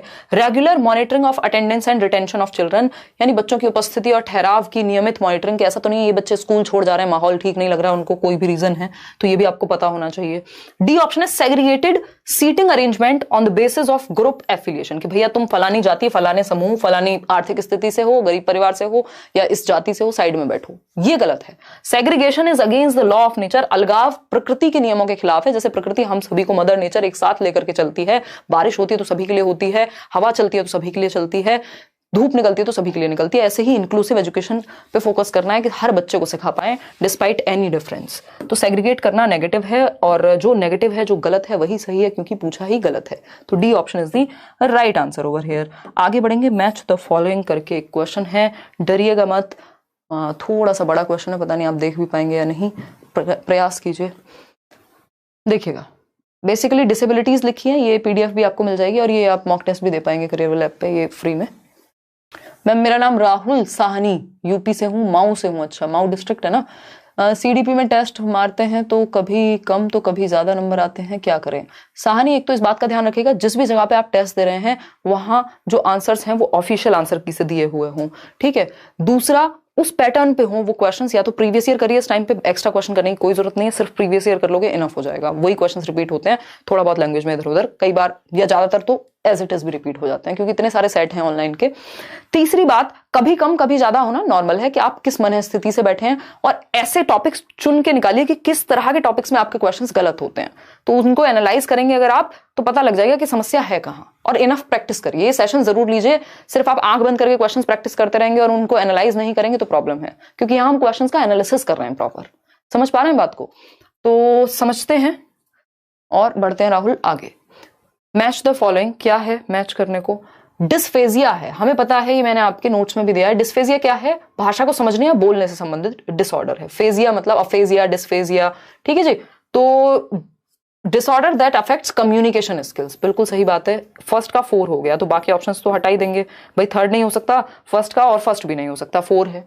फिर डिस्प्रैक्सिया, डिस्प्रैक्सिया हमें पता है मोटर स्किल्स, चलने फिरने, दौड़ने भागने, बैलेंस बनाने, फाइन मोटर, ग्रॉस मोटर, इन सब में, पेन पकड़ने, टाई बांधने, जूते के लेसेस बांधने।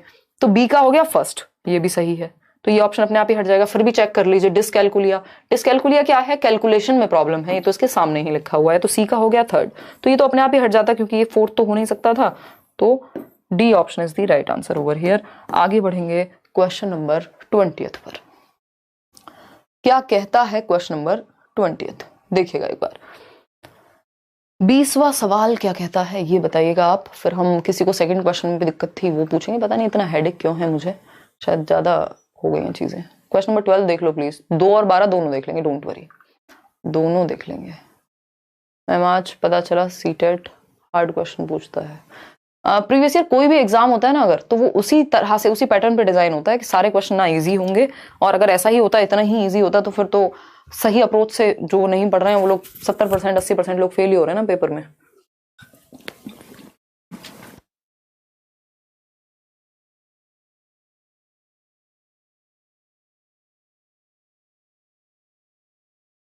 देखिएगा 91% लोग ए ऑप्शन कह रहे हैं, सी कह रहे हैं।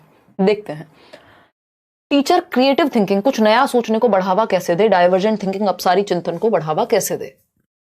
पहला ऑप्शन है बाय कीपिंग कांस्टेंट सर्विलेंस, यानी बच्चों पर निगाह रख के, निगरानी रख के, कहां से? उनको फ्रीडम देनी पड़ेगी जब जाके वो 4 चीजें ट्राई करेंगे। आप कोई सीसीटीवी कैमरा थोड़ी हैं, टीचर हैं। By expecting nothing less than perfection from every learner, आप ऑब्जर्व कर सकते हैं बट निगरानी रखना तो फिर वो ऐसा हो गया ना कि बच्चों को, आप बच्चे ने देख भी लिया आपको तो आप घूर रहे हैं उसको, है ना। ऑब्जर्व करने का मतलब ये नहीं होता ना आप घूर रहे हैं। आप शादी में जाइए, जैसे आज मुझे शादी में जाना है तो मुझे चीजें याद आ रही हैं। आप शादी में जाइए या आप कहीं और जाइए, अब ये स्पेशली थोड़ा सा मतलब कह सकते हैं इसको कि सोसाइटी ने तो क्या किया, कंडीशन किया है, तो कुछ लोग होते हैं जो बिल्कुल घूरते हैं, कुछ आंटियां हो सकती हैं ऐसी, है ना, तो वो घूर सकते हैं आपको, तो वो सर्विलेंस सीसीटीवी कैमरा है। एक होता है ऑब्जर्वेशन, हाँ यार आपने देख लिया सामने वाले को, अच्छा लग रहा है, बुरा लग रहा है, जैसा भी लग रहा है आपने ऑब्जर्व करके छोड़ दिया, बट उनको बाल की खाल निकालनी है ना, कौन से कपड़े पहने हैं, कैसे कपड़े पहने हैं, हाइट कितनी है, क्या है, पूरा वो सर्विलेंस पे लगा देंगे। तो आपको ऐसा सर्विलेंस सिस्टम नहीं बनना, इससे क्रिएटिव थिंकिंग की बैंड बच जाएगी, ठीक है ना। बी ऑप्शन है by expecting nothing less than perfection from every learner, यानी प्रत्येक शिक्षार्थी से, निपुणता से कुछ कम, कुछ भी एक्सपेक्ट ना करना, यानी आप ये कह रहे हैं कि परफेक्शन से कम कुछ भी एक्सपेक्ट नहीं करेंगे। तो परफेक्शन एक दिन में तो आता नहीं है। मैंने जब फर्स्ट वीडियो बनाई थी 6 साल पहले, तो वो वीडियो आप देखिए और आज का सेशन जो हम कर रहे हैं उसको देख लीजिए, तो परफेक्शन कोई एक दिन का काम नहीं है, वो over the period of time पहले ट्राई तो करने दीजिए बच्चे को। फिर आता है C option, by providing learners opportunities in different ways.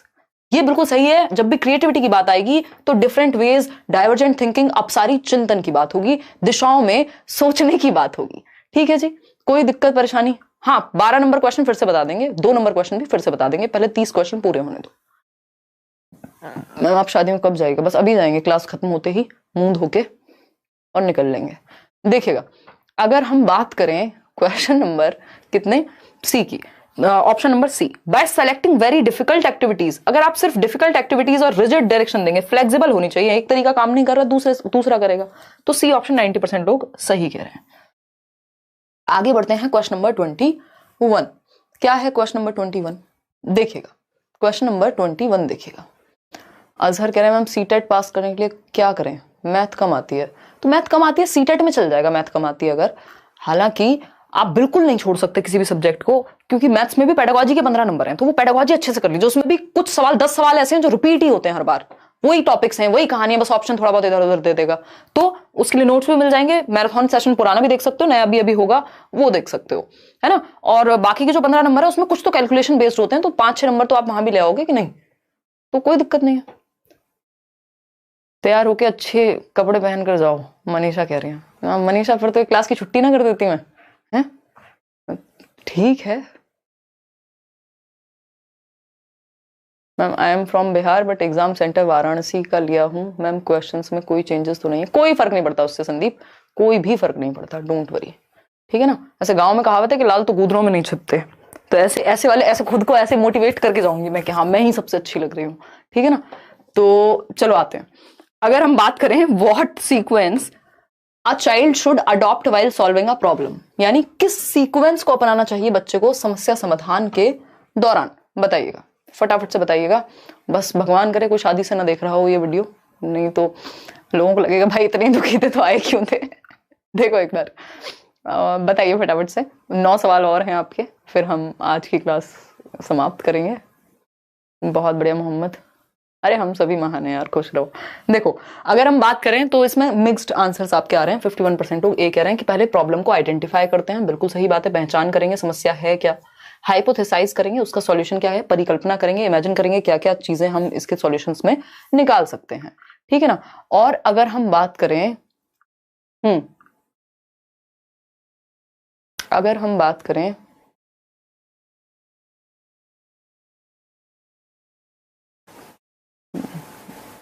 ये देखो साहेब को मजे लेने हैं, पहले क्वेश्चन सॉल्व करो फिर बताऊंगी। टेस्टिंग द हाइपोथेसिस, अब आपने जो परिकल्पना बनाई थी, आपके दिमाग में जो प्रोबेबल सॉल्यूशंस थे, संभावित आपके पास जो सुझाव थे वो सही हैं कि नहीं, उनको टेस्ट करेंगे एक एक करके, फिर डेटा कलेक्ट करके उसको भी चेक करते हैं कि क्या सही हुई है चीजें या नहीं। बात तो ठीक है, उतनी गलत नहीं है। पहले डेटा कलेक्ट नहीं कर सकते, पहले प्रॉब्लम को आइडेंटिफाई करना होता है। और कुछ जो थियरीज हैं वो कहती हैं पहले आइडेंटिफाई करो, कुछ है वो कहेंगी पहले डिफाइन करो। आइडेंटिफाई कर लिया अब डिफाइन करो, तो ये दोनों ही बातें सही है। कई जगह पे ये आपका स्टेप 1 यहां से शुरू होगा, डिफाइनिंग द प्रॉब्लम, फिर एनालाइज करेंगे प्रॉब्लम को, फिर हाइपोथेसाइज करेंगे, फिर टेस्ट करेंगे हाइपोथेसिस को। इसमें बोर्ड ने भी ए और सी दोनों को सही माना है। अगर आप बैचेस में भी पढ़ेंगे पेडागोजी स्पेशल में भी, तो मैंने आपको बताई हुई है प्रॉब्लम सॉल्विंग के कई अप्रोच हैं, अलग अलग लोगों ने अलग अलग दिए हैं, ठीक है ना। तो उस केस में ना तो ए गलत है ना सी गलत है, दोनों ही सही है। बट ज्यादातर जो ज्यादा सर्वमान्य जगह है वो है आइडेंटिफाइंग द प्रॉब्लम, पहले आप प्रॉब्लम को आइडेंटिफाई करते हैं फिर डिफाइन करते हैं, तो ये दोनों ही सही है। बाकी एनालिसिस तो बाद की बात है। तो ए और सी दोनों सही हैं, इसमें से जो भी आपने आंसर किया है बोर्ड ने दोनों को ही सही माना है। क्वेश्चन नंबर 21 देखिएगा, क्वेश्चन नंबर 21 देखिएगा। और कोई कह रहा था कि बेस्ट फ्रेंड आए हुए हैं लगता है शादी में, कोई इतनी है तभी आप खुश हैं शादी में जाने के लिए। मम्मी और पूरी दुनिया के जितने भी रिश्तेदार हो सकते हैं सब उस शादी में है ना। तो मुझे किसी बेस्ट फ्रेंड में कोई इंटरेस्ट नहीं है, ठीक है। और शादी ही बची है एक जगह मिलने की, है। देखो एक बार अगर हम बात करें, तुमको नहीं हंसना है आज देखिएगा अगर हम बात करें, आपके सीडीपी के नोट्स 2 बार रिवाइज कर लिए हैं, आपके मैराथन का इंतजार है। बिल्कुल बिल्कुल करेंगे यार, डोंट वरी। मैं हंसी मजाक के मूड में हूँ क्योंकि मुझे पता है इतना प्रेशर है ना काम का और चीजों का और इतनी सारी चीजें मैनेज करने को, और मेरा 2% भी मन नहीं है सच बताऊं तो, बट ठीक है। देखिएगा एक बार, ए है 85% लोग, यानी जो कह रहे हैं कि ठीक है। देखते हैं, सीक्वेंस पूछा है अडॉप्ट करने के लिए, ये तो हो चुका है भाई। ये दोबारा से आ गया क्या क्वेश्चन, या हम इन्हीं बातों पे अटक गए थे। क्वेश्चन नंबर 22 देखिएगा। ये आपने पोल कौन सा लगाया मैडम? 21 का ही लगाया था। ओके चलिए, अगर हम बात करें 22 की या 22वें सवाल की, ये कहता है a teacher who believes that all students in her class are capable, यानी हर एक बच्चा कैपेबल है, उसमें क्षमता है खुद को इंप्रूव करने की, अपनी परफॉर्मेंस को इंप्रूव करने की, मेहनत करके studying more, by studying more attributes the children success to their what, बताइएगा। यानी एक शिक्षक है जिसका ये मानना है, क्या मानना है बताइएगा एक बार, बताइएगा। हाँ देखो पूजा सिंह मेरा आत्मविश्वास बढ़ाने पे लगी हुई है, कह रहे हैं आप सिंपल ही बहुत अच्छे लगते हैं। बहुत ही बढ़िया पूजा, आंसू आ गए मेरे ये सुन के। देखिएगा अगर हम बात करें, वह शिक्षिका जो यह मानती है कि उसकी कक्षा का प्रत्येक छात्र अधिक अध्ययन करने से अपना प्रदर्शन सुधारने में सक्षम है, यानी अगर बच्चा मेहनत करे तो एबिलिटी को इंक्रीज किया जा सकता है। एबिलिटी यानी क्षमता क्या है, इंक्रीमेंटल है, बढ़ाया जा सकता है एबिलिटी को, आप कुछ भी सीख सकते हैं। तो ऐसा teacher children success to their किस चीज को फोकस करेगा, कि सफलता का श्रेय किस चीज को देगा, एफर्ट को, एबिलिटी को, एंजाइटी को, या जेनेटिक मेकअप को। तो ऐसा टीचर फोकस रखेगा एफर्ट को, क्योंकि एबिलिटी तो इंक्रीमेंटल है ना, क्षमता को बढ़ाया जा सकता है। तो क्षमता को अगर, फिर तो क्षमता का मतलब ये हो गया बच्चों की योग्यताओं को, तो योग्यता तो आज जिसको आता है उसी को मान लिया, बाकी जिसको आज समझ नहीं आ रहा तो वो तो करेगा नहीं। तो एबिलिटी तो इंक्रीमेंटल है, बढ़ा सकते हैं। तो बच्चों के प्रयास को कि बेटा मेहनत करो, कैपेबल हो, तुम सीख जाओगे। अगर आज एबिलिटी नहीं है कल आ जाएगी। आनुवांशिकता को बिल्कुल भी नहीं, एंजाइटी को नहीं, बच्चों के प्रयास को। इसमें आप फंस गए, गलत उत्तर दे दिया आपने। एफर्ट होगा इसका सही उत्तर। क्वेश्चन नंबर 23 देखिएगा फटाफट से। क्वेश्चन नंबर 23 जवाब दीजिए, बताइए। हर्षिता कह रही है येलो वाले कपड़े पहन के जाओ, ये स्वेटर अच्छा नहीं है। और कोई बात, मेकअप भी कर जाओ आके कोई। अगर देखो एक बार, अगर हम बात करें, आंसर करो फटाफट से। क्वेश्चन नंबर है 23।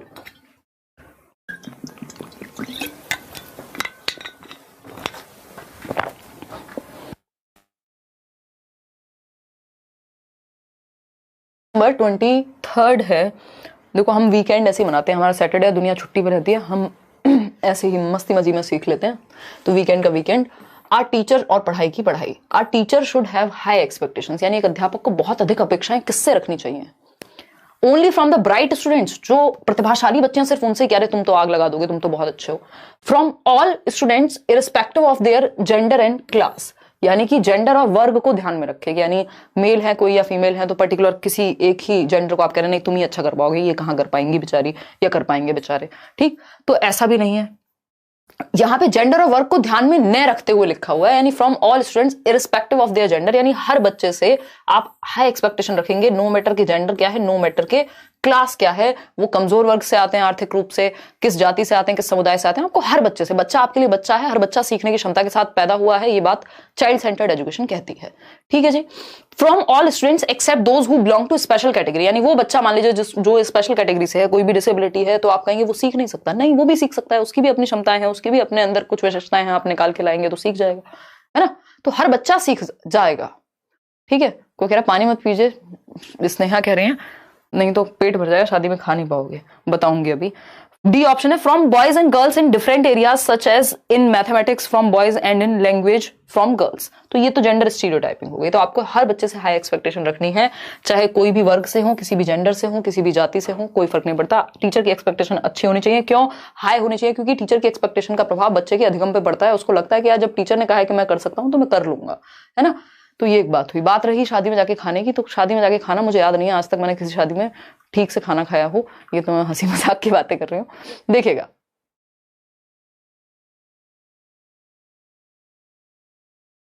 बहुत बढ़िया, आस्था मिश्रा शादी से ही कमेंट कर रही हैं क्या?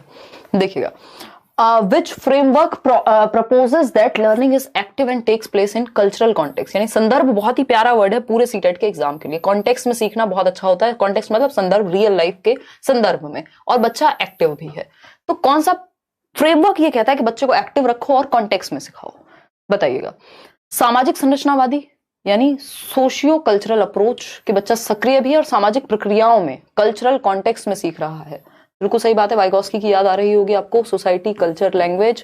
व्यवहारवादी या इंफॉर्मेशन प्रोसेसिंग तो कंप्यूटर की तरह देखते हैं व्यक्ति को। कंस्ट्रक्टिविज्म में भी सोशियो कंस्ट्रक्टिविज्म है, अगर स्पेसिफिक लिखा हुआ है, क्योंकि कंस्ट्रक्टिविज्म में तो फिर प्याजे भी आते हैं, वो तो सोसाइटी या कल्चर की बात नहीं कर रहे, ठीक? तो इसलिए डी ऑप्शन सही नहीं हो सकता। अगर ये होता ही नहीं ऑप्शन में, यही होता तो सही हो जाता, क्योंकि है रचनावादी ही, प्याजे भी वाइगोस्की भी, बट प्याजे क्या है? रेडिकल कंस्ट्रक्टिविस्ट हैं, और वाइगोस्की क्या है? सोशियो कंस्ट्रक्टिविस्ट हैं, वो समाज पे फोकस करते हैं। क्वेश्चन नंबर 25 देखिएगा। पीटर कह रहे हैं कुछ, तो Peter says I fail because I am stupid. Peter एक बच्चा है, वो कहता है मैं इसलिए फेल हो जाता हूं क्योंकि मैं मूर्ख हूं, और इसका मतलब and that means I will always fail, this is a case of. यानी पीटर एक बच्चा है जो कहता है मैं तो फेल हो जाता हूं क्योंकि मैं मूर्ख हूं, इडियट हूं, मेरे से तो नहीं हो पाएगा, और मैं कभी भी सफल नहीं हो पाऊंगा क्योंकि मैं मूर्ख हूं। बताइएगा। आमिर खान कह रहे हैं कि निशा जी को लेके जाइएगा शादी में कि नहीं, लहंगा पहन लीजिए। हाँ मेरी ही शादी है, इतनी तैयार तो मैं उसी में हो सकती हूँ, है हद हो गई यार, लहंगा पहन लीजिए। देखिएगा, अगर हम बात करें और निशा जी को नहीं लेके जाएंगे, निशा जी 4-5 दिन 6 दिनों में फंक्शन से आई हैं, इनके घर में पार्टी नहीं खत्म हो रही है, तो इनको कहीं नहीं लेके जाएंगे हम। एक्चुअली जाएगी नहीं, नहीं तो ले जाते। हाँ, दिसंबर मिड में ये स्टार्ट होने की संभावना है कंचन, पेपर की आपकी। देखिएगा, जवाब दीजिएगा। बी ऑप्शन कह रहे हैं 41% लोग, यानी सेल्फ एक्चुअलाइजेशन, यानी स्वतः यथार्थता। कैसी बातें कर रहे हो ये हैं? क्या खा लिया है आज? सो के जवाब दे रहे हो। क्वेश्चन फिर से पढ़ो एक बार, शादी से बाहर आ जाओ मित्रों। क्वेश्चन फिर से पढ़ो। बात है कि पीटर कहता है मैं फेल होता हूं क्योंकि मैं स्टूपिड हूं, मूर्ख हूं, and that means I will always fail. उसके कुछ ऐसे अनुभव रहे होंगे जिसके बेसिस पे वो कह रहा है कि मैं मूर्ख हूं, मैं कभी पास नहीं होऊंगा, इसलिए मैं फेल होता हूं और मैं हमेशा ही फेल होऊंगा। यानी कुछ एक्सपीरियंसेस ऐसे होने के बाद, 4 ब्रेकअप के बाद कोई कहे अब कभी जीवन में प्यार नहीं होगा, अब तो दिल टूट गया, हमसे ना हो पाएगा, 4 बार पेपर दिया, ठीक से पढ़ा नहीं, एनालाइज करा नहीं, बट सोच लिया हाँ होगा ही नहीं मेरे से। इसको लर्नेड हेल्पलेसनेस कहते हैं, सीखी गई अक्षमता। आपने खुद को ही सिखा दिया ये कि मुझसे तो नहीं हो पाएगा, आप एफर्ट पे फोकस नहीं कर रहे, खुद की एबिलिटी को कम आंक ले रहे हैं। ठीक है ना? सही है बात कि नहीं? टारगेट सीटेट करें अपनी शादी में हमें बुलाना।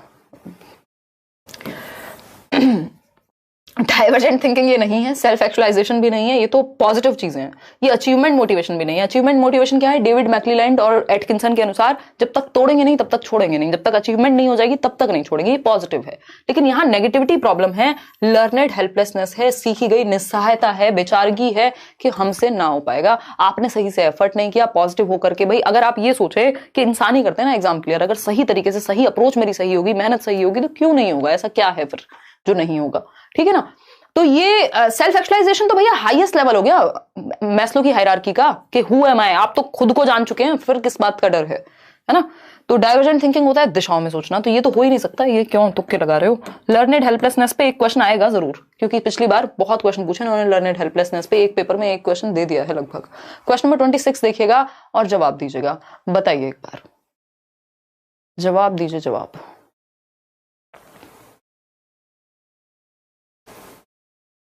बताइए, फटाफट से बताइए। देखो कुछ लोग तो शायर ही बन गए, कह रहे हैं तुम मैम शादी की फोटो अपलोड कीजिएगा। बिल्कुल भी नहीं, मैं जिस स्थिति में हूँ आज, फोटो तो मैं खिंचवाऊंगी ही नहीं, कुछ लोगों के साथ खिंचवा लूंगी, वैसे नहीं।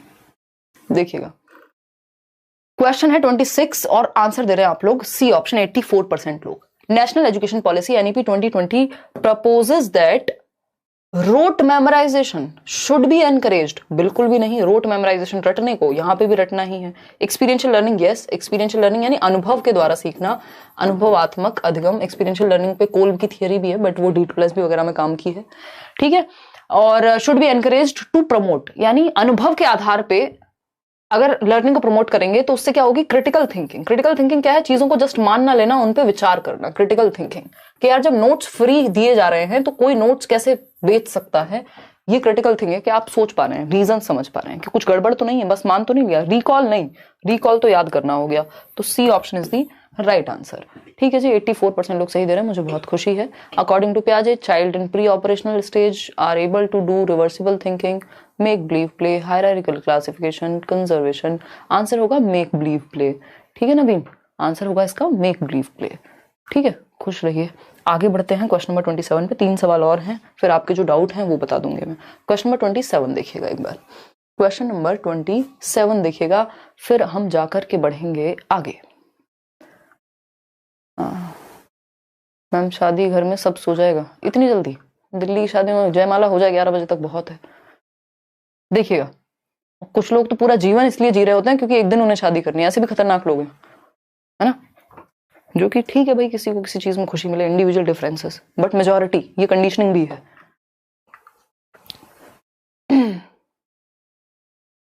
अच्छा, स्टोरी डाल देंगे शादी में जाके इंस्टाग्राम पे, खुश। ये कह रहे हैं फोटो वाले जितने भी लोग हैं, खुश, जाओ ऐश करो। पेपर के टाइम पे स्टोरी देखनी है इनको, है बहुत पढ़ाई कर ली 1 घंटा। देखो एक बार, students learning is likely to improve, यानी बच्चों का अधिगम कब इंप्रूव होगा? द सेम, जब उनको एक्टिव रखा जाए, मीनिंगफुल लर्निंग हो, यही सब होगा। The same study material is given to everyone without taking into account individual differences को हटा के सबको सेम मटेरियल नहीं, थोड़ा उस सेम मटेरियल में भी इंडिविजुअल डिफरेंसेस को ध्यान में रखा जाना चाहिए, जो यहाँ लिखा नहीं है। Study material is organised into conceptual structures, यानी अध्ययन सामग्री को संकल्पनात्मक ढांचे में सुव्यवस्थित करना। ये बात एकदम सही है कि आप कॉन्सेप्ट के आधार पर स्ट्रक्चर्ड वे में, ऑर्गेनाइज्ड वे में कंटेंट दे रहे हैं। नोट्स पढ़ रहे होंगे, आपको ये बात फील हो रही होगी कि एक ऑर्गेनाइज्ड वे में कॉन्सेप्चुअल स्ट्रक्चर्स के साथ चीजें हैं। Study material is divided into small unrelated, related होनी चाहिए इंफॉर्मेशन एक से दूसरे के साथ, अनरिलेटेड नहीं होनी चाहिए, डिस्कनेक्टेड नहीं होनी चाहिए। Study material of a list of definitions without any example, सिर्फ definition definition definition, no examples. इतने छोटे नोट्स हैं, उसमें मैंने भरपूर कोशिश की कि एग्जांपल्स आपको दिए जाएं। ठीक है, चले आगे बढ़े। कोई कह रहा है कोट पैंट में मस्त लगती हैं आप, शेरवानी पहन जाऊं। क्वेश्चन नंबर 28 देखेगा, है ना, यही वाली फीलिंग आ रही है। फिर वहां पे मीटिंग वाली फीलिंग आएगी ना, कोट पैंट पहन के, तो शादी वाली कहाँ आएगी। देखिएगा एक बार क्वेश्चन नंबर 28 देखिए। Question number 28, which of the following teachers would be most effective in maximising academic learning time, यानी कि निम्नलिखित में से कौन सा अध्यापक अकादमिक अधिगम समय को बढ़ाने में प्रभावशाली होंगे, यानी जो नंबर्स हैं या एकेडमिक लर्निंग है वो बेहतर करने में कौन सा एक ऑप्शन सही साबित होगा, बताइएगा। माफ कीजिएगा, आज मैं एकदम फुल विचित्र मूड में हूं, बट काम हम प्रॉपर कर रहे हैं, सीख हम प्रॉपर रहे हैं। अगर किसी को इस बात से दिक्कत है तो भाई वो सो जाए जा करके, है ना, अब इंसान है, हंसी मजाक कर सकते हैं हम। देखिएगा, हाँ, ये एनसी कई जगह पे इंटरपर्सनल को अंतराव्यक्तिक नहीं बोलते, अंतःव्यक्तिक बोलेंगे। वो अंतर्व्यक्तिक बोल सकते हैं, ये इन्होंने हिंदी में गड़बड़ करते हैं, ये लोग खुद करते हैं, मेरी इसमें कोई भी कमी नहीं है। Congratulation for 3.5 million. प्रतिमा कह रही है, आप लोगों का प्यार है यार, नंबर्स तो नंबर्स हैं, बहुत खुशी की बात है। निशु कह रही है दूल्हे की जगह कभी आप ही को बैठा दे, बस यही बचा था, बाकी है। देखो एक बार, और डी ऑप्शन कह रहे हैं, इसमें सब कंफ्यूज हैं। देखते हैं, निम्नलिखित में से कौन सा अध्यापक अकादमिक अधिगम समय को बढ़ाने में प्रभावशाली होगा, यानी इफेक्टिव इन एकेडमिक लर्निंग, जो बच्चे सीख रहे हैं स्कूल में आकर के, जो वो पढ़ रहे हैं, उसको बेहतर बनाने के लिए। A teacher who focuses on classroom discipline, बस डिसिप्लिन रहना चाहिए। एकदम मुंह पे बजे हुए 12 टीचर के, ना हंसता है ना बोलता है, ऐसा लगता है रोबोट है कोई, और बस डंडा लेके डांट लगाने को तैयार है। ऐसा टीचर हमें नहीं चाहिए। रचनात्मक टीचर चाहिए, क्रिएटिव टीचर चाहिए, कंस्ट्रक्टिविस्ट चाहिए, हंसी मजाक भी करे, बच्चों से जुड़े। हर स्टूडेंट्स आर रेप्रिमेंडेड एवरी टाइम, बच्चों को फटकार लगाए, भैया हटा दो ऐसे टीचर को, खतरनाक है। बी ऑप्शन है, a teacher who informs her students how long they will have to complete the activity and plays music during the time of transition, यानी एक टीचर, एक अध्यापक जो अपने विद्यार्थियों को बताती है कि उन्हें गतिविधि कब तक पूरी कर लेनी है, और दूसरी क्रिया में जाने के समय संगीत की धुन बजा देती है, यानी जब एक्टिविटी चेंज हो रही है तो थोड़ा मूड लाइट हो रहा है। चलो हो सकता है। सी ऑप्शन है, a teacher who regularly starts one activity, stops it in favour of another, then returns to the first activity, यानी एक काम शुरू किया फिर दूसरा शुरू कर दिया, पहला बंद कर दिया क्योंकि दूसरा शुरू करना था, तो इसमें तो बच्चे कंप्लीट ही नहीं कर पाएंगे कुछ भी, ठीक है ना, तो ये पॉजिटिव नहीं हो सकता। A teacher who requires his students to sit up straight and focus all the attention on copying from the blackboard, तो ये तो रटंत विद्या हो जाएगी। बच्चे एक्टिव यहाँ हैं और बात हो रही है कि एक एक्टिविटी को टाइम फ्रेम दिया जाना चाहिए कि भाई इतने टाइम का ये होना चाहिए। अगर किसी को एक्स्ट्रा टाइम चाहिए तो वो ले ले, अदरवाइज ये 30 मिनट्स का एक्सपेरिमेंट है या एक्टिविटी है। और जब एक एक्टिविटी से दूसरी एक्टिविटी में चेंज हो तो थोड़ा मूड चेंज के लिए, जैसे हम क्वेश्चन चेंज करते हैं तो थोड़ी बातें कर लेते हैं बीच में, तो ये क्या है, म्यूजिक प्ले कर दे रहे हैं ट्रांजिशन के दौरान, ताकि बच्चे का मैक्सिमम अटेंशन रहे, इंटरेस्ट बना रहे एक्टिविटी में भी, ठीक है। तो B option is the right answer over here, है ना। ये हिंदी में गड़बड़ है मुझे लग रहा है, कि उन्होंने कोई गतिविधि कब तक पूरी कर लेनी है और दूसरी क्रिया में जाने के समय संगीत की धुन बजा देनी है, तो सी होगा हिंदी मीडियम में, इंग्लिश मीडियम में बी होगा। ये कुछ टाइपिंग का एरर है, चलिएगा इसको अवॉइड कीजिएगा। क्वेश्चन नंबर 29 देखिएगा, क्वेश्चन नंबर 29 देखिएगा, ये क्या कहता है। क्वेश्चन नंबर 29 पोल में जवाब दीजिए। When a child fails in examination, यानी यदि बच्चा असफल होता है परीक्षा में, तो इसका क्या मतलब है, ये किस बात की ओर संकेत करता है, बताइएगा, फटाफट से बता दीजिए। हिंदी में सीए देख लिया जी मैंने। मैम आपकी वजह से हमें सीडीपी समझ आने लगी है, बहुत बहुत धन्यवाद। तो निशेंद्र जी, ये आप रेड इमोजी बना के यूं करके क्यों कह रहे हैं, प्यार से भी कह सकते थे, बट नहीं है। देखिएगा, जवाब दीजिएगा। मान ली मैंने आपकी बात, कई लोग अटेंशन के लिए ऐसा करते हैं।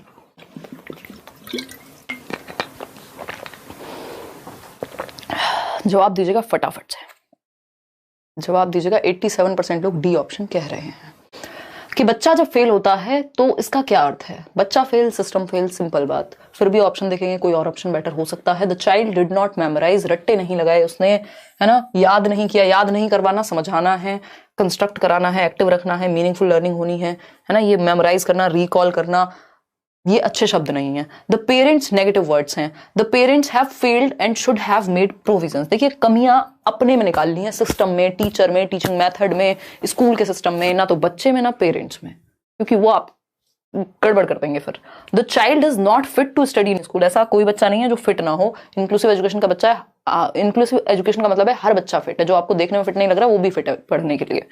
तो द सिस्टम हैज फेल्ड, यानी व्यवस्था की असफलता है कि उसका इंटरेस्ट क्रिएट नहीं हो पाया या उसको उस तरह से शिक्षा नहीं दी गई जिस तरह से उसको समझ में आता। तो D option is the last मतलब राइट आंसर। क्वेश्चन नंबर 30 है आज के लिए आखिरी सवाल, जवाब दीजिएगा फटाफट से। क्वेश्चन नंबर 30, देखिए आज मजा आ गया क्लास में। अब डेली मजे भी लेंगे, पढ़ाई भी करेंगे। थोड़ा मैं ज्यादा सीरियस हो जाती हूँ कभी कभी, ये मेरे साथ प्रॉब्लम है। जब मेरे ऊपर प्रेशर ज्यादा होता है तो मैं और ज्यादा लाइट फील करती हूँ। देखो एक बार, प्रॉब्लम नहीं है ये। संविधान दिवस की शुभकामनाएं बिल्कुल आप सभी को। नेहा, बहुत ही बढ़िया बातें मैम। आज तक आपने मेरा कमेंट नहीं देखा, आप बहुत अच्छा पढ़ाते हो। लव फ्रॉम झांसी, नाम लव है आपका, प्यार आप भेज रहे हैं।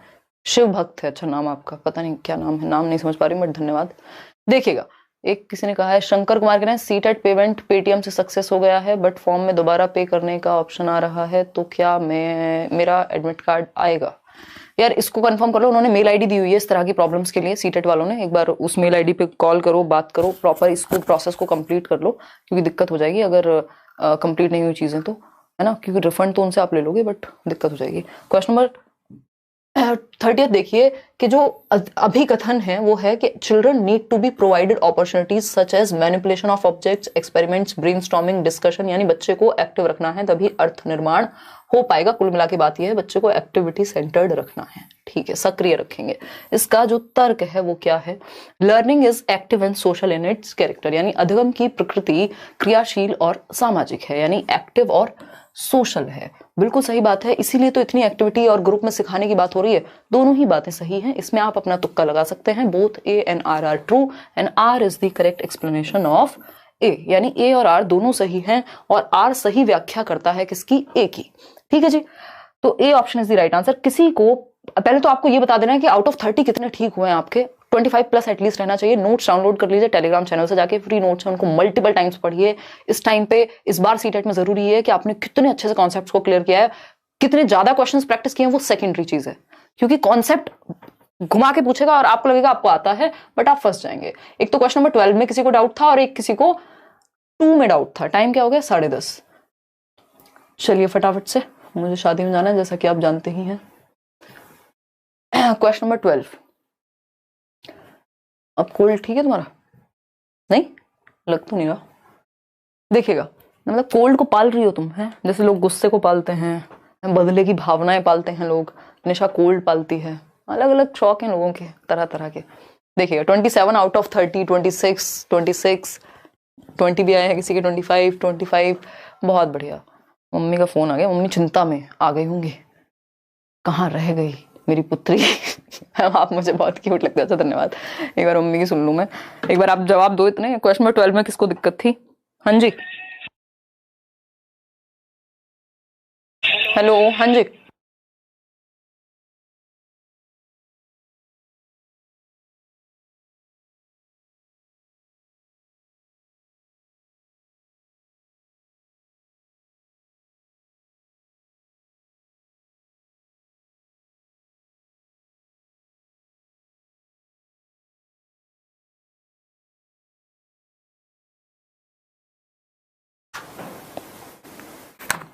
चलिए खाना बचवा दिया। देखो एक बार क्वेश्चन नंबर 12 देखो। Teachers should not restrict themselves to examples which depict women as nurses और टीचर्स एज मेन, यानी टीचर्स को ऐसे उदाहरण नहीं यूज करने चाहिए जिसमें जो फीमेल्स हैं उनको या गर्ल्स को हम नर्सेस के रूप में या टीचर्स के रूप में दिखा रहे हैं सिर्फ, और पुरुषों को हम डॉक्टर या फिर एडवेंचर रोल्स में दिखा रहे हैं, पायलट्स दिखा रहे हैं। पुरुष को शेफ भी दिखा सकते हैं, यहाँ टीचर भी दिखा सकते हैं, नर्स भी दिखा सकते हैं और वाइस वर्सा। मतलब आप बांध रहे हैं रूल्स में कि महिलाएं नर्स ही अच्छी लगती हैं, टीचर ही अच्छी लगती हैं, पायलट अच्छी नहीं लगेंगी या कुछ और नहीं लगेंगी। तो ये क्या हुआ, जेंडर से काम को जोड़ दिया। अगर आप ये करेंगे तो इससे स्टीरियोटाइपिंग आ जाएगी कि आप ये कह रहे हैं कि कोई एक जेंडर का व्यक्ति यही काम करेगा, जबकि कोई भी व्यक्ति कुछ भी काम करे, जेंडर मैटर कहां करना चाहिए। ठीक है ना, इतनी बात क्लियर है कि नहीं? तो ये जेंडर स्टीरियोटाइपिंग को बढ़ावा मिलेगा इस चीज से, इसलिए नहीं करना चाहिए। Pilot as this leads to, क्यों नहीं उदाहरण ऐसे देने चाहिए, क्योंकि इससे क्या होता है, इससे चिन्हित होता है जेंडर स्टीरियोटाइप। क्वेश्चन नंबर 2 पर चलेंगे फटाफट से, किसी को उसमें भी डाउट था, फिर सो जाएंगे। और नहीं सोएंगे तो आप, मैं तो शादी में जाऊंगी, आपको पता ही है मेरी खुशी शादी की मतलब जाने की शादी में। Growth and development of children consist of, बताइएगा। इतना आसान क्वेश्चन था, इसमें भी आंसू आए आपके, क्यों आए आखिर, ऐसा क्यों हुआ, हमारी मेहनत में क्या कमी रह गई थी, वो माँ बाप नहीं होते, हमारी परवरिश में क्या कमी रह गई थी, है हमारी पढ़ाने में क्या कमी रह गई थी, जो आपको डाउट है। 27 आउट ऑफ 13। तो बताइएगा एक बार। नहीं तुम हंस लो पहले, तुम हंस लो आज, मतलब जीने मत दो इंसान को। क्वेश्चन नंबर 2 है, growth and development of children consist of what, बालकों में वृद्धि और विकास में क्या शामिल है। तो दोनों तरह के परिवर्तन शामिल होते हैं ग्रोथ एंड डेवलपमेंट में, क्वांटिटेटिव भी और क्वालिटेटिव भी। क्वांटिटेटिव चेंजेस जो होते हैं वो मेजरली ग्रोथ से संबंधित होते हैं, लेकिन डेवलपमेंट, क्योंकि ग्रोथ जो है वो डेवलपमेंट का ही एक पार्ट है, तो जो भी ग्रोथ में है वो सब डेवलपमेंट में होगा ही होगा। तो मात्रात्मक और गुणात्मक परिवर्तन दोनों शामिल है, यानी आपकी हाइट का बढ़ना और आपकी समझ का बढ़ना दोनों विकास के अंदर ही आएंगे। उसमें हाइट बढ़ना ग्रोथ से, वृद्धि से संबंधित है, लेकिन वो वृद्धि भी तो विकास का हिस्सा है।